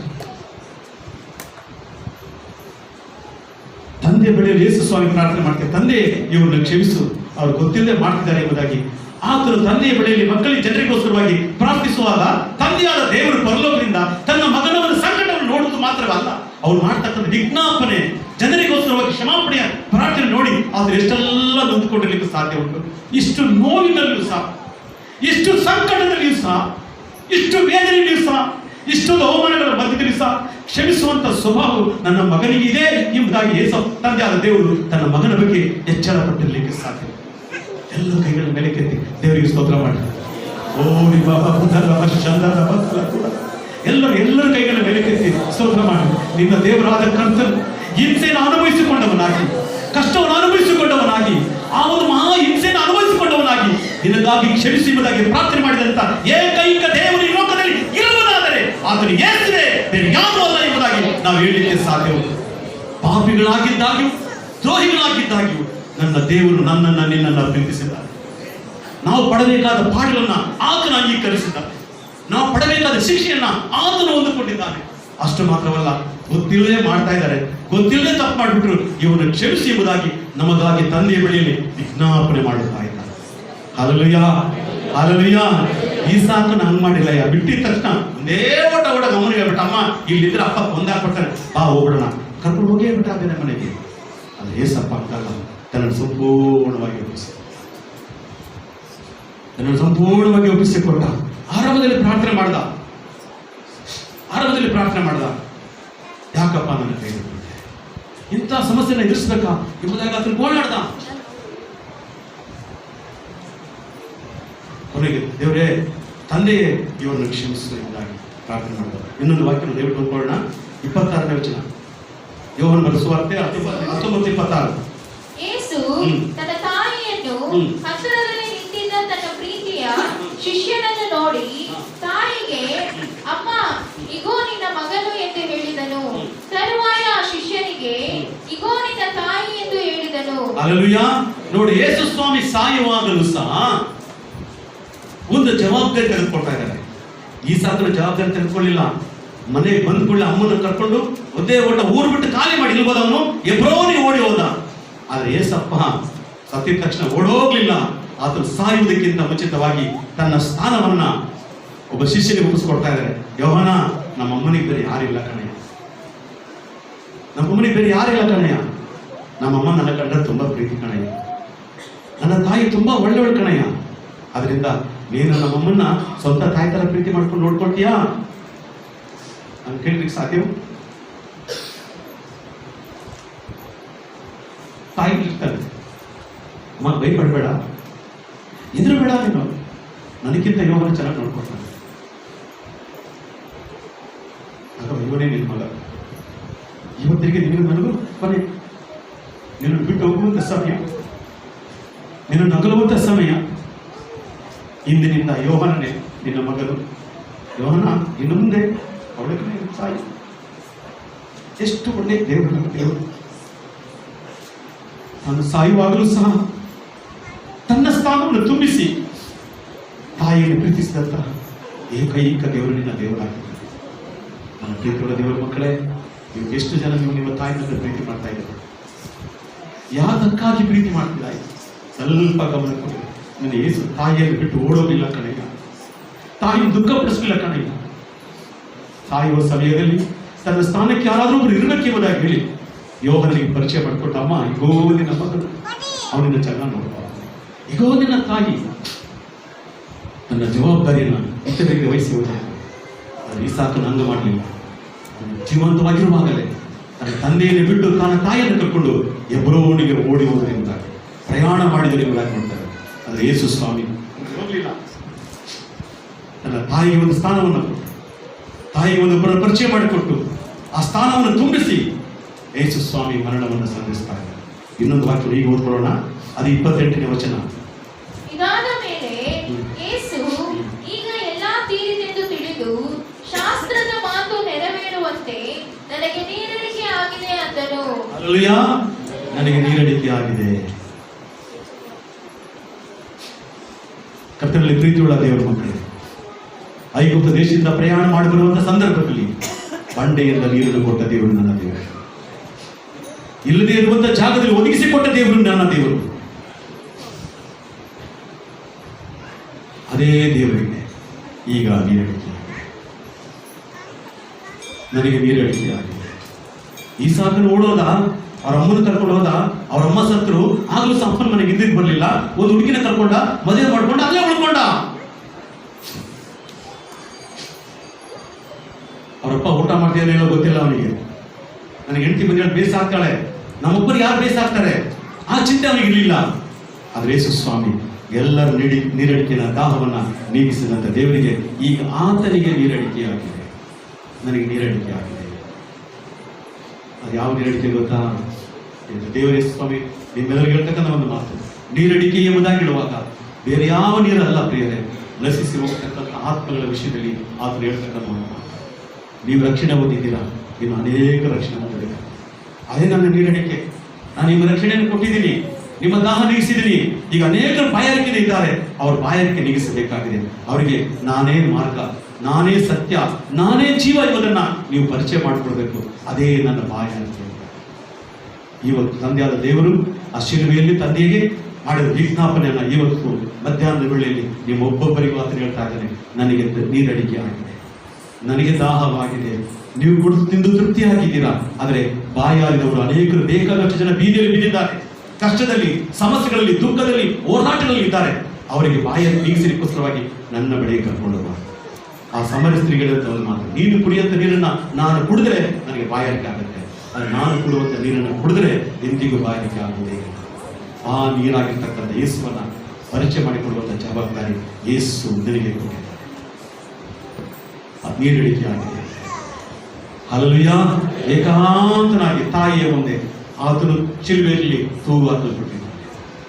ಈಸಾಕನು ತಾಯಿ ಕರ್ಕೊಂಡು ಹೋಗಿದ್ದಾನೆ. ಈಗ ತಂದೆಯ ನೋಡುವ ರೀತಿಯಲ್ಲಿ ಯೇಸು ಸ್ವಾಮಿ ಶಿಲುಬೆಯಲ್ಲಿ ನೇತಾಕಲ್ಪಟ್ಟಿದ್ದಾನೆ. ಕಡೇಗಾತನವನ್ನು ಮಾತಾಡ್ತಾರೆ. 30ನೇ ವಚನ ಓದಿರಿ. ಯೇಸು ಆ ಹುಳಿ ರಸವನ್ನು ತಕ್ಕೊಂಡ ಮೇಲೆ ತೀರಿತು ಎಂದು ಹೇಳಿ ತಲೆ ಬಾಗಿಸಿ ಆತ್ಮವನ್ನು ಒಪ್ಪಿಸಿಕೊಟ್ಟನು. ಹಲ್ಲೆಲೂಯಾ. ತೀರಿತು ಎಂಬುದಾಗಿ ಅಂದ್ರೆ ಅರ್ಥ ಏನು? ತಂದೆಯಾದ ದೇವರೇ, ನೀನು ನನಗೆ ಏನೆಲ್ಲ ಕೆಲಸ ಕೊಟ್ಟೆ, ಒಂದು ಕೆಲಸನೂ ಸಹ ಮಿಸ್ ಮಾಡಿದಾಗೆ ಎಲ್ಲವನ್ನು ಮಾಡಿ ಮುಗಿಸ್ತಾರೆ. ನೀನು ಕೊಟ್ಟಂತ ಜವಾಬ್ದಾರಿಯನ್ನ ನಾನು ಯಾವುದು ಸಹ ಮುಚ್ಚಿಡದೆ, ಔಚಿಕೊಳ್ಳದೆ, ಸೋಮಾರಿಯಾಗಿರದೆ ನಾನು ಎಲ್ಲವನ್ನ ಮಾಡಿ ಮುಗಿಸಿದ್ದೇನೆ. ಎಲ್ಲವೂ ತೀರಿತು ಎಂಬುದಾಗಿ ಹೇಳಿ ತಂದೆಯ ಬಳಿಯಲ್ಲಿ ನನ್ನ ಆತ್ಮವನ್ನು ಕೊಟ್ಟು ಅದನ್ನು ಮರಣವನ್ನು ಸಲ್ಲಿಸಿದೆ. ನಾನು ಪ್ರೀತಿಯುಳ್ಳ ದೇವರ ಮಕ್ಕಳೇ, ನನಗೆ ನಿಮ್ಮೆಲ್ಲರಿಗೆ ಮರಣವು ಯಾವಾಗ ಬರುತ್ತೆ ಗೊತ್ತಿಲ್ಲ. ನಾವು ಮರಣವನ್ನು ಯಾವಾಗ ಸಂಧಿಸ್ತೇವೋ ನಮಗೆ ಗೊತ್ತಿಲ್ಲ. ಆದರೆ ಒಂದು ಮಾತ್ರ ಸತ್ಯ, ನಾವು ಮರಣವನ್ನು ಸಂಧಿಸಲಿಕ್ಕೆ ಸಾಧ್ಯವಿಲ್ಲ. ಸಾಯ್ತೀವಿ, ಮರಣವನ್ನು ಸಂಧಿಸಲೇ ಸಂಧಿಸ್ತೀವಿ. ಹಾಗಾದರೆ ದೇವರು ನಮಗೆ ಕೊಟ್ಟಿರ್ತಕ್ಕಂಥ ಜವಾಬ್ದಾರಿಯನ್ನು ಎಷ್ಟರ ಮಟ್ಟಿಗೆ ನಾವು ಮಾಡ್ತಾ ಇದ್ದೀವಿ? ಸ್ವಾರ್ಥಿಗಳಾಗಿ ಜೀವನ ಮಾಡ್ತಾ ಇದ್ದೀವಿ. ಸ್ವಾರ್ಥಿಗಳಾಗಿ ನಾವು ಜೀವನ ಮಾಡ್ತಾ ಇದ್ದೀವಿ. ಯೇಸುವಿನ ಬಗ್ಗೆ ನಮಗೆ ಗೊತ್ತು, ಯೇಸು ಏನು ಹೇಳಿದ್ದಾನೆ ಎಂಬುದಕ್ಕೆ ಸಹ ಗೊತ್ತು. ಆದರೆ ಇವತ್ತು ಅನೇಕರು ನಾಶನದ ಗುಂಡಿಯಲ್ಲಿ ಬಿದ್ದಿದ್ದಾರೆ. ನನ್ನ ಯೇಸು ಮನುಕುಲಕ್ಕೋಸ್ಕರವಾಗಿ ಬಲಿಯಾದ ಎಂಬುದಾಗಿ ಹೇಳುವಂತ ಸಂದೇಶವನ್ನ ದೇವರಿಗೆ ಕೊಟ್ಟಿದ್ದಾರೆ. ಆ ಸಾರುವಂತ ಸಂದೇಶದ ಅಧಿಕಾರವನ್ನ ದೇವರಿಗೆ ಕೊಟ್ಟಿದ್ದಾನೆ. ಯಾಕಂದ್ರೆ ನಾವು ವಾಕ್ಯದಲ್ಲಿ ಓದ್ಕೊಂಡ್ವಿ, ಈತನು ನನ್ನ ಪ್ರಿಯ ಕುಮಾರನು, ಈತನು ನಾನು ಹಲ್ಲೆಲೂಯಾ. ಯೇಸುವನ್ನು ಕುರಿತು ತಂದೆಯಾದ ದೇವರು ಹೇಳಿದಂತ ಮಾತೇನು? ಈತನು ನನ್ನ ಪ್ರಿಯ ಕುಮಾರನು, ಈತನನ್ನು ನಾನು ಎರಡು ಮಾತು ಚೆನ್ನಾಗಿ ನೋಡ್ರಿ. ಈತ ನನ್ನ ಪ್ರಿಯ ಕುಮಾರನು, ಈತ ನಾನು ಮೆಚ್ಚಿದ್ದೇನೆ. ಯೋಹಾನ ಬರೆಸುವಾರ್ತೆ 3:16 ಓದ್ರಿ. ಹಾ ಹಾ ಎಷ್ಟೋ ಪ್ರೀತಿಯನ್ನಿಟ್ಟು ತನ್ನ ಒಬ್ಬನೇ ಮಗನನ್ನು ಕೊಟ್ಟನು. ಈಗ ಯಾವ ಪ್ರೀತಿ ದೊಡ್ಡ ಪ್ರೀತಿ? ಈತನು ಪ್ರಿಯನಾದ ನನ್ನ ಕುಮಾರನು, ಈತನನ್ನು ಮೆಚ್ಚಿದ್ದೇನೆ ಅಂತ ಹೇಳ್ಬಿಟ್ರು. ಈಗ ದೇವರು ಅದೇ ದೇವರು ಹೇಳ್ತಾರೆ, ದೇವರು ಲೋಕದ ಮೇಲೆ ಎಷ್ಟೋ ಪ್ರೀತಿ ಇಟ್ಟು ಅಂತ ಹೇಳ್ತಾರೆ. ಈಗ ತನ್ನ ಮಗನ ಮೇಲೆ ಇಟ್ಟಿರ್ತಕ್ಕಂಥ ಪ್ರೀತಿ ದೊಡ್ಡದಾ? ಲೋಕದಲ್ಲಿರ್ತಕ್ಕಂಥ ನಮ್ಮ ಮೇಲೆ ಇಟ್ಟಿರ್ತಕ್ಕಂಥ ಪ್ರೀತಿ ದೊಡ್ಡದಾ? ಹಲ್ಲೆಲೂಯಾ. ನೋಡ್ರಿ, ಯೇಸುವಿಗಿಂತ ಹೆಚ್ಚಾಗಿ ದೇವರು ನನ್ನನ್ನ ನಿನ್ನನ್ನ ಪ್ರೀತಿ ಮಾಡ್ತಾರೆ. ಎಲ್ಲ ಜೋರಾಗಿ ಚಪ್ಪಾಳೆ ಮಾಡಿ. ಯೇಸುವಿಗಿಂತ ಹೆಚ್ಚಾಗಿ, ಯೇಸು ಸ್ವಾಮಿಗಿಂತ ಹೆಚ್ಚಾಗಿ ತಂದೆಯಾದ ದೇವರು ನಿನ್ನನ್ನು ನನ್ನನ್ನು ಪ್ರೀತಿಸುತ್ತಾ ಇದ್ದಾರೆ. ಕಾರಣ ಏನು ಗೊತ್ತಾ? ಆತನಿರುವಂತ ಜಾಗಕ್ಕೆ ಹೋಗ್ಲಿಕ್ಕೆ. ಅಂದ್ರೆ ಯೇಸು ಸ್ವಾಮಿ ಮೇಲೆ ಪ್ರೀತಿ ಇತ್ತು. ಆತನ ಪ್ರಿಯ ಕುಮಾರನು, ಆತನನ್ನು ಮೆಚ್ಚಿದ್ದೇನೆ. ಯಾಕೆ ಮೆಚ್ಚಿದ್ದೇನೆ? ನನ್ನ ಕೆಲಸವನ್ನ, ನಾನು ಕೊಟ್ಟಿದ್ದ ಜವಾಬ್ದಾರಿಯನ್ನ ಅವನು ಸಂಪೂರ್ಣವಾಗಿ ಮಾಡ್ತಾನೆ ಎಂಬತಕ್ಕ ನಂಬಿಕೆ ನನಗಿದೆ. ಅದಕ್ಕೆ ನಾನು ಮೆಚ್ಚಿದ್ದೇನೆ. ಯೇಸುವನ್ನು ಸಾಯುವಾಗ ಎಲ್ಲವೂ ತೀರಿಕೆ ಅನ್ಸುತ್ತೆ. ಹಲ್ಲೆಲೂಯಾ. ಹಾಗಾದ್ರೆ ದೇವರು ಇರುತ್ತಾನೆ ನಮ್ಮನ್ನು ಕರೀತಾರೆ. ಈಸಾಕನಂತೆ ಗೊಡಗಾಡ್ತಾ ಇದ್ದೀನಾ? ನನಗ್ಯಾಕೆ ಬೇಕಿದು? ನಾನ್ಯಾಕೆ ನನ್ನ ಸಮಯ ವ್ಯರ್ಥ ಮಾಡಬೇಕು? ನಾನ್ಯಾಕೆ ನನ್ನ ದುಡ್ಡಿದ್ದ ದುಡ್ಡನ್ನು ಇನ್ನೊಬ್ರಿಗೆ ಕೊಡಬೇಕು? ನಾನ್ಯಾಕೆ ಬೇರೆ ಕಷ್ಟಕ್ಕೆ ಸಹಾಯ ಮಾಡಬೇಕು? ನಾನ್ಯಾಕೆ ಇನ್ನೊಬ್ಬರು ನನ್ನ ಕೆಲಸ ಕಾರ್ಯಗಳನ್ನ ಬಿಟ್ಟು ನನ್ನ ಬೈಕಿಗೆ ಪೆಟ್ರೋಲ್ ಹಾಕೊಂಡು ಮನೆಯವರಿಗೂ ಸುವಾರ್ತೆ ತರಬೇಕು? ನನಗೇನು ಆಚರಣ ಎಂಬುದಾಗಿ ಹೇಳ್ತಾ ಇದ್ದೀರಾ? ಅದೇ ಈಸಾಕನ ಸ್ವಭಾವ. ನಾವೊಬ್ಬರು ಹೇಳ್ಬಿಟ್ರೆ ಸಾಯ್ಬೇಕಾ? ನಮ್ಮೊಬ್ಬ ಹೇಳಿದ ಕೈಗೆ ಕಟ್ಸ್ಕೊಂಡು ಸತ್ತೋಗ್ಬೇಕಾ? ನನಗೇನು ಆಚರಣ ಅಂತ ಈಸಾಕ ನಮ್ಮನ್ನು ಕರ್ಕೊಂಡು ಓಡೋಲ್ಲ. ಇವತ್ತು ಎಷ್ಟೋ ಜನ ವಿಶ್ವಾಸಿಗಳು, ಎಷ್ಟೋ ಜನ ಯವನಸ್ಥ ಮಕ್ಕಳು, ಸಭೆ ಹಿರಿಯರುಗಳು ಸುವಾರ್ತೆಯನ್ನು ಸಾರದೆ ಓಡಿ ಈಸಾಕನ ತಪ್ಪಿಸಿಕೊಂಡು ಓಡಿ ಹೋಗ್ತಾ ಇದ್ದಾರೆ.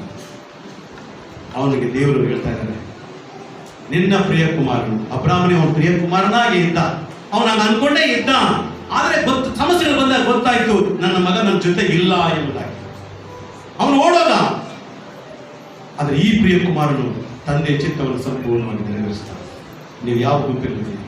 ಈಸಾಕನ ಗುಂಪಿನಲ್ಲಿದ್ದೀರಾ? ಯೇಸುವಿನ ಗುಂಪಿನಲ್ಲಿದ್ದೀರಾ? ತಂದೆ ಚಿತ್ತ ನೆರವೇರಿಸಲಿಕ್ಕೋಸ್ಕರವಾಗಿ ನಿಮ್ಮ ಸಮಯ ಅಯ್ಯ, ಸೇವೆ ಅಂದ್ರೆ ಏನು ಸುಲಭ ಅಂತ ಅನ್ಕೋಬೇಡ್ರಿ. ಕುಟುಂಬಗಳನ್ನು ಸಂಧಿಸ್ತಕ್ಕಂಥ ಕಾರ್ಯ ಅಷ್ಟು ಸುಲಭ ಅಂತ ಅನ್ಕೋಬೇಡ್ರಿ. ಪದವಿ ಮುಖ್ಯ ಅಲ್ಲ, ಪಟ್ಟ ಮುಖ್ಯ ಅಲ್ಲ. ಅದಕ್ಕಿಂತ ಹೆಚ್ಚಾಗಿ ದೇವರಿಗೋಸ್ಕರ ಶ್ರಮವನ್ನು ಅನುಭವಿಸ್ತಲ್ಲ, ಅದು ಬಹಳ ಪ್ರಾಮುಖ್ಯವಾಗಿರ್ತಕ್ಕಂಥದ್ದು. ಎಷ್ಟರ ಮಟ್ಟಿಗೆ ನಾವು ಸೇವೆಯನ್ನು ಮಾಡ್ತಾ ಇದ್ದೀವಿ? ಎಷ್ಟರ ಮಟ್ಟಿಗೆ ಕುಟುಂಬಗಳನ್ನ ಸಂಧಿಸ್ತಾ ಇದ್ದೀವಿ?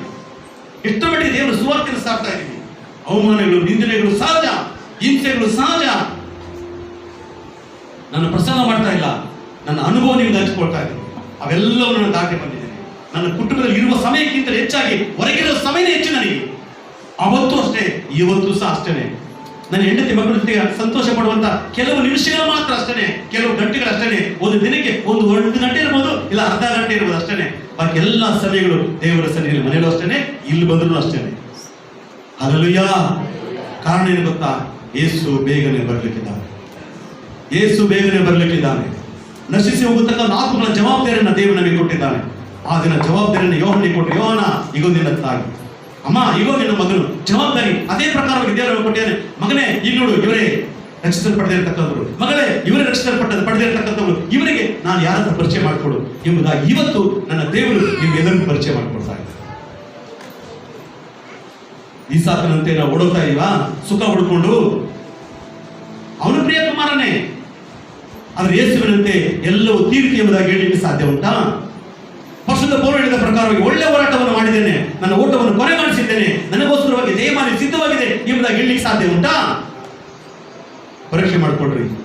ಸೇವೆ ಅಂತ ಸುಲಭ ಅಂತ ಅಲ್ಲ, ವಿಶ್ವಾಸಗಳಿಂದ ಹೇಳ್ಕೊಳ್ಳೋದು ಸುಲಭ ಅಲ್ಲ. ಅವಮಾನವನ್ನು ಸಲ್ಲಿಸಬೇಕು ನಾವು. ಯೇಸಪ್ಪ ಹೇಳ್ತಾರೆ, ಈ ಲೋಕದಲ್ಲಿ ನಿಮಗೆ ಹೋರಾಟಗಳು ಉಂಟು. ಯೇಸು ಸ್ವಾಮಿ ಹಿಂದೆ ಬಂದ ಕೂಡಲೇ ಎಲ್ಲ ಸುಖ ಸಿಗುತ್ತೆ, ಸಿಂಹಾಸನ ಸಿಗುತ್ತೆ, ನಾನು ಅನ್ಕೋಬೇಕು ಕಾರಣ ಓಡಾಡ್ತೀನಿ ಅಂತ ಅನ್ಕೋಬೇಡ್ರಿ. ಏಸಪ್ಪ ಹೇಳ್ತಾರೆ, ಲೋಕದಲ್ಲಿ ನಿಮಗೆ ಹೋರಾಟಗಳು ಉಂಟು ಎಂಬುದಾಗಿ ಹೇಳ್ತಾರೆ. ಶಿಷ್ಯತ್ವ ಅಂತಕ್ಕಂಥದ್ದು ಹೋರಾಟಗಳು ಸಲ್ಲಿಸತಕ್ಕಂಥ ಜೀವಿತ.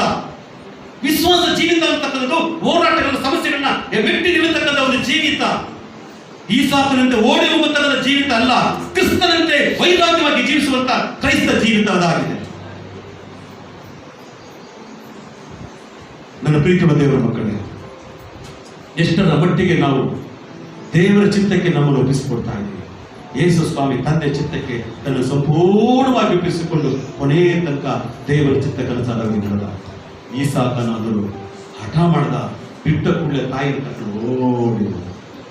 ಎಷ್ಟು ಜನ ನನಗೆ ಯಾಕಪ್ಪ ಬೇಕು ಈ ಕೆಲಸ, ನಾನು ಯಾಕೆ ಮನೆ ವಿಸಿಟಿಂಗ್ ಮಾಡಬೇಕು ಅಂತ ಎಷ್ಟು ಜನ ಕದ್ದು ಓಡೋಗ್ತಾ ಇದ್ದೀನಿ. ಅದು ಈಸಾಕನ ಆತ್ಮ. ಏನೇ ಆದ್ರೂ ಪರವಾಗಿಲ್ಲ, ನನಗೆ ಸಿಕ್ಕಿರ್ತಕ್ಕ ರಕ್ಷಣೆನ ಈ ತರ ಹಂಚಲೇಬೇಕು. ಅವಮಾನನ, ನಿಂದನೆನ, ಸಮಸ್ಯೆನ, ಕಷ್ಟನ, ನಿಷ್ಠನ, ದುಃಖನ ಏನೇ ಆದ್ರೂ ಪರವಾಗಿಲ್ಲ, ಯೇಸು ಕ್ರಿಸ್ತ ನಿಮಿತ್ತವಾಗಿ ಇವೆಲ್ಲವನ್ನು ಸಹಿಸಿಕೊಡ್ತೀನಿ ಅಂತ ಹೇಳ್ತಕ್ಕಂಥದ್ದೇ ಕ್ರಿಸ್ತಿಯ ಜೀವಿತ. ಈಸಾಕನ ಜೀವಿತ ಬೇಕಾ, ಈಸಾಕನ ಜೀವಿತ ಬೇಕಾ, ಯೇಸು ಸ್ವಾಮಿ ಜೀವಿತ ಬೇಕಾ ಎಂಬುದನ್ನ ಆರಿಸಿಕೊಳ್ಳುವಂತ ಜವಾಬ್ದಾರಿಯನ್ನ ದೇವರು ನಿಮ್ಮ ಮುಂದೆ ಇಟ್ಟಿದ್ದಾರೆ. ನೀನು ಯಾವುದನ್ನು ಬೇಕಾದ್ರೆ ಆರಿಸಿ. ಆದ್ರೆ ಒಂದು ದಿನ ಪ್ರಸಿದ್ಧಿ ಹೇಳ್ತಕ್ಕಂಥ ಒಂದು ಮಾತು, ಯವನಸ್ಥನೇ ನಿನ್ನ ಯವನ ಪ್ರಾಯದಲ್ಲಿ ಆನಂದಿಸು, ನೀವು ಇಷ್ಟ ಬಂದ ಪ್ರಕಾರವಾಗಿ ಜೀವಿಸು, ನಿನ್ನ ಮನಸ್ಸು ಏನು ತೋಚುತ್ತೆ ಎಲ್ಲವನ್ನೂ ಸಹ ಮಾಡು. ಆದ್ರೆ ಒಂದು ಮಾತ್ರ, ಒಂದು ದಿನ ಬರುತ್ತೆ, ಇವೆಲ್ಲವಕ್ಕೂ ಸಹ ದೇವರ ಮುಂದೆ ಲೆಕ್ಕ ಕೊಡಬೇಕೆಂಬುದನ್ನು ಮಾತ್ರ ಮರೆಯಬೇಡ. ನನ್ನ ಪ್ರೀತಿಯುಳ್ಳ ದೇವರ ಮಕ್ಕಳೇ, ನಾವು ಒಬ್ಬೊಬ್ಬರು ಸಹ ಯೇಸು ಬರುವಂತ ದಿನದಲ್ಲಿ ಲೆಕ್ಕ ಕೊಡಬೇಕಾಗಿರ್ತಕ್ಕಂಥ ವ್ಯಕ್ತಿಗಳಾಗಿದ್ದಾರೆ. ನಾವು ಹೆಂಗ್ ಬೇಕಾದ್ರೂ ಜೀವಿಸಬೇಕು ಎಂಬುದಲ್ಲ, ಹಿಂಗೇ ಜೀವಿಸಬೇಕೆಂಬುದೇ ದೇವರ ಚಿತ್ತ. ಈಸಾಕನಂತೆ ಗೊಡಗಾಡ್ಕೊಂಡು ಓಡುತ್ತಾ ಇದ್ದೀರಾ ಕದ್ದು ಮನೆಗೆ, ಅಥವಾ ಯೇಸುವಿನಂತೆ ಕ್ರಿಸ್ತನಿಗೋಸ್ಕರವಾಗಿ ನಾನು ಜೀವಿಸ್ತೀನಿ ಎಂಬುದಾಗಿ ಯೇಸುವಿನಂತೆ ಜೀವಿಸಲಿಕ್ಕೆ ನೀವು ಪ್ರಯಾಸ ಪಡ್ತಿದ್ದೀರಾ? ನಿಮ್ಮನ್ನು ನೀವೇ ತೀರ್ಮಾನ ಮಾಡ್ಕೊಳ್ರಿ, ನಿಮಗೆ ನೀವೇ ತೀರ್ಮಾನ ಮಾಡ್ಕೊಳ್ರಿ. ನೀನು ಒಳ್ಳೆ ಊಟ ಮಾಡ್ತಿದ್ಯಾ, ದೇವರು ಕೊಟ್ಟ ಕೃಪೆ. ನಿಮ್ಮ ಮನೆ ಮುಂದೆ ಅನೇಕ ಜನ ಭಿಕ್ಷುಕರು ಅಮ್ಮ ತಾಯಿ ಅಂತ ಹೇಳ್ತಾರೆ. ಎಷ್ಟು ಜನ ಕುಂಟ್ರು ಬಂದು ಅಮ್ಮ ನಡೀಕಾಗಲ್ಲ ಊಟ ಕೊಡ್ರಿ. ಎಷ್ಟೋ ಕಣ್ಣಿಲ್ದವರು,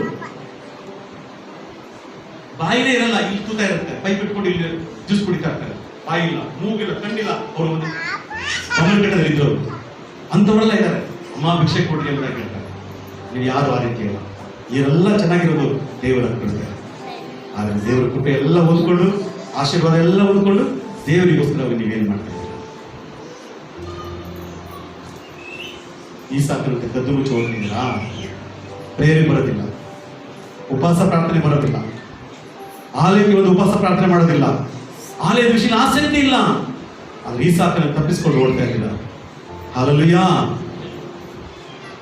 ಕಡೆಯ ದಿನಗಳಾಗಿದೆ, ನನ್ನ ಯೇಸು ಬೇಗನೆ ಬರಲಿದ್ದಾರೆ. ದೇವರು ಕೊಟ್ಟದ ಕೆಲಸವನ್ನ ಮಾಡಿ ಮುಗಿಸಬೇಕಾದರೂ ನಮ್ಮ ಜವಾಬ್ದಾರಿ. ಯೇಸು ಜವಾಬ್ದಾರಿಯನ್ನ ತನ್ನ ಶಿಷ್ಯರಿಗೆ ಕೊಟ್ಟ, ಯೇಸು ತಂದೆ ಕೊಟ್ಟ ಜವಾಬ್ದಾರಿಯನ್ನ ತಾನು ಮಾಡಿ ಮುಗಿಸಿದ. ಅದಕ್ಕಾಗಿ ಯೇಸು ದೇವರಿಗೆ ಪ್ರೇಯರ್ ಕುಮಾರನ. ಈಗ ನನ್ನ ದೇವರು ಯೋಹಾನ ಬರೆದ ಸುವಾರ್ತೆ 3:16 ಹೇಳಿದ ಪ್ರಕಾರವಾಗಿ ನಿಮ್ಮ ಮೇಲೆ ಎಷ್ಟೋ ಪ್ರೀತಿ ಇಟ್ಟಿದ್ದೇನೆ. ಯಾವ ರೀತಿ ಪ್ರೀತಿ? ನನ್ನ ಒಬ್ಬನೇ ಮಗನಾಗಿರ್ತಕ್ಕಂಥ ಯೇಸುವನ್ನ ನಿಮ್ಮ ಪಾಪಗಳಿಗೋಸ್ಕರವಾಗಿ ಬಲಿಯಾಗಿ ಸಮರ್ಪಣೆ ಮಾಡುವಷ್ಟರ ಮಟ್ಟಿಗೆ ನಾನು ನಿಮ್ಮನ್ನು ಪ್ರೀತಿ ಮಾಡ್ತೇನೆ. ಯೇಸು ತಪ್ಪಿಸ್ಕೊಂಡು ಓಡಾಡಲಿಲ್ಲ, ಕಿರ್ಚಾಡಲಿಲ್ಲ, ಒಪ್ಪಿಸಿಕೊಟ್ಟ ನಿಮ್ಮದಾಗಿ. ಪ್ರಿಯ ದೇವರ ಮಕ್ಕಳೇ, ನಾನು ಒಪ್ಪಿಸಿಕೊಡೋಣ. ನನ್ನ ಯೇಸು ದೇವರ ಕಣ್ಣುಗಳು ಮುಚ್ಚಿ ಪ್ರಾರ್ಥನೆ ಮಾಡೋಣ. ಎಲ್ಲರೂ ಕಣ್ಣುಗಳು ಮುಚ್ಚಿ ಪ್ರಾರ್ಥನೆ. ತಾಯಿ ಪೋಲೆ ತಂದೆ ಪೋಲೆ ಆತಿ ತೋನೆ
ಮುಂದೆ ಬರುವಂತ ಆ ಒಂದು ಹಿಂಸೆಯನ್ನು ಕಂಡು ತತ್ತರಿಸಿ ಹೋದೆ, ಗೋಳಾಡಿದೆ. ಕೊನೆಗೆ ನಾನು ಬಂದ ಕೆಲಸವೇ ಅದಕ್ಕಾಗಿಯೇ ಎಂಬುದಾಗಿ ಅವೆಲ್ಲವನ್ನು ಮರೆತು ನಮ್ಮ ಪಾಪಗಳಿಗೋಸ್ಕರವಾಗಿ ಸಾಯಲಿಕ್ಕೆ, ಹಿಂಸೆಯನ್ನು ಅನುಭವಿಸಲಿಕ್ಕೆ, ಅವಮಾನವನ್ನು ಸಲ್ಲಿಸಲಿಕ್ಕೆ ನೀನು ಸಿದ್ಧನಾಗಿ ಸಮರ್ಪಣೆ ಮಾಡಿಕೊಂಡು ನಿನಗೆ ಕೋಟಿ ಸ್ತೋತ್ರಗಳು. ನಾವು ಸಹ ಕರೆಯಲ್ಪಟ್ಟವು, ಅದಕ್ಕಾಗಿಯೇ ಕರೆಯಲ್ಪಟ್ಟವು, ಅವಮಾನಕ್ಕಾಗಿ, ನಿಂದೆಗಾಗಿ, ಹಿಂಸೆಗಾಗಿ ಕರೆಯಲ್ಪಟ್ಟವು. ನಾವು ಯಾರು ಸಹ ಹಿಂಜರಿದು ಹೋಗದ ರೀತಿಯಲ್ಲಿ ಅವೆಲ್ಲವನ್ನು ಸಹಿಸಿಕೊಂಡು ನಿನ್ನ ರಾಜ್ಯವನ್ನು ಕಟ್ಟಲಿಕ್ಕೆ ನಮ್ಮ ಒಬ್ಬೊಬ್ಬರು ನೀನು ಬಲಪಡಿಸು. ಅಂತೆ ಮಾಡುವುದಕ್ಕಾಗಿ ಯೇಸುವಿನ ನಾಮದಲ್ಲಿ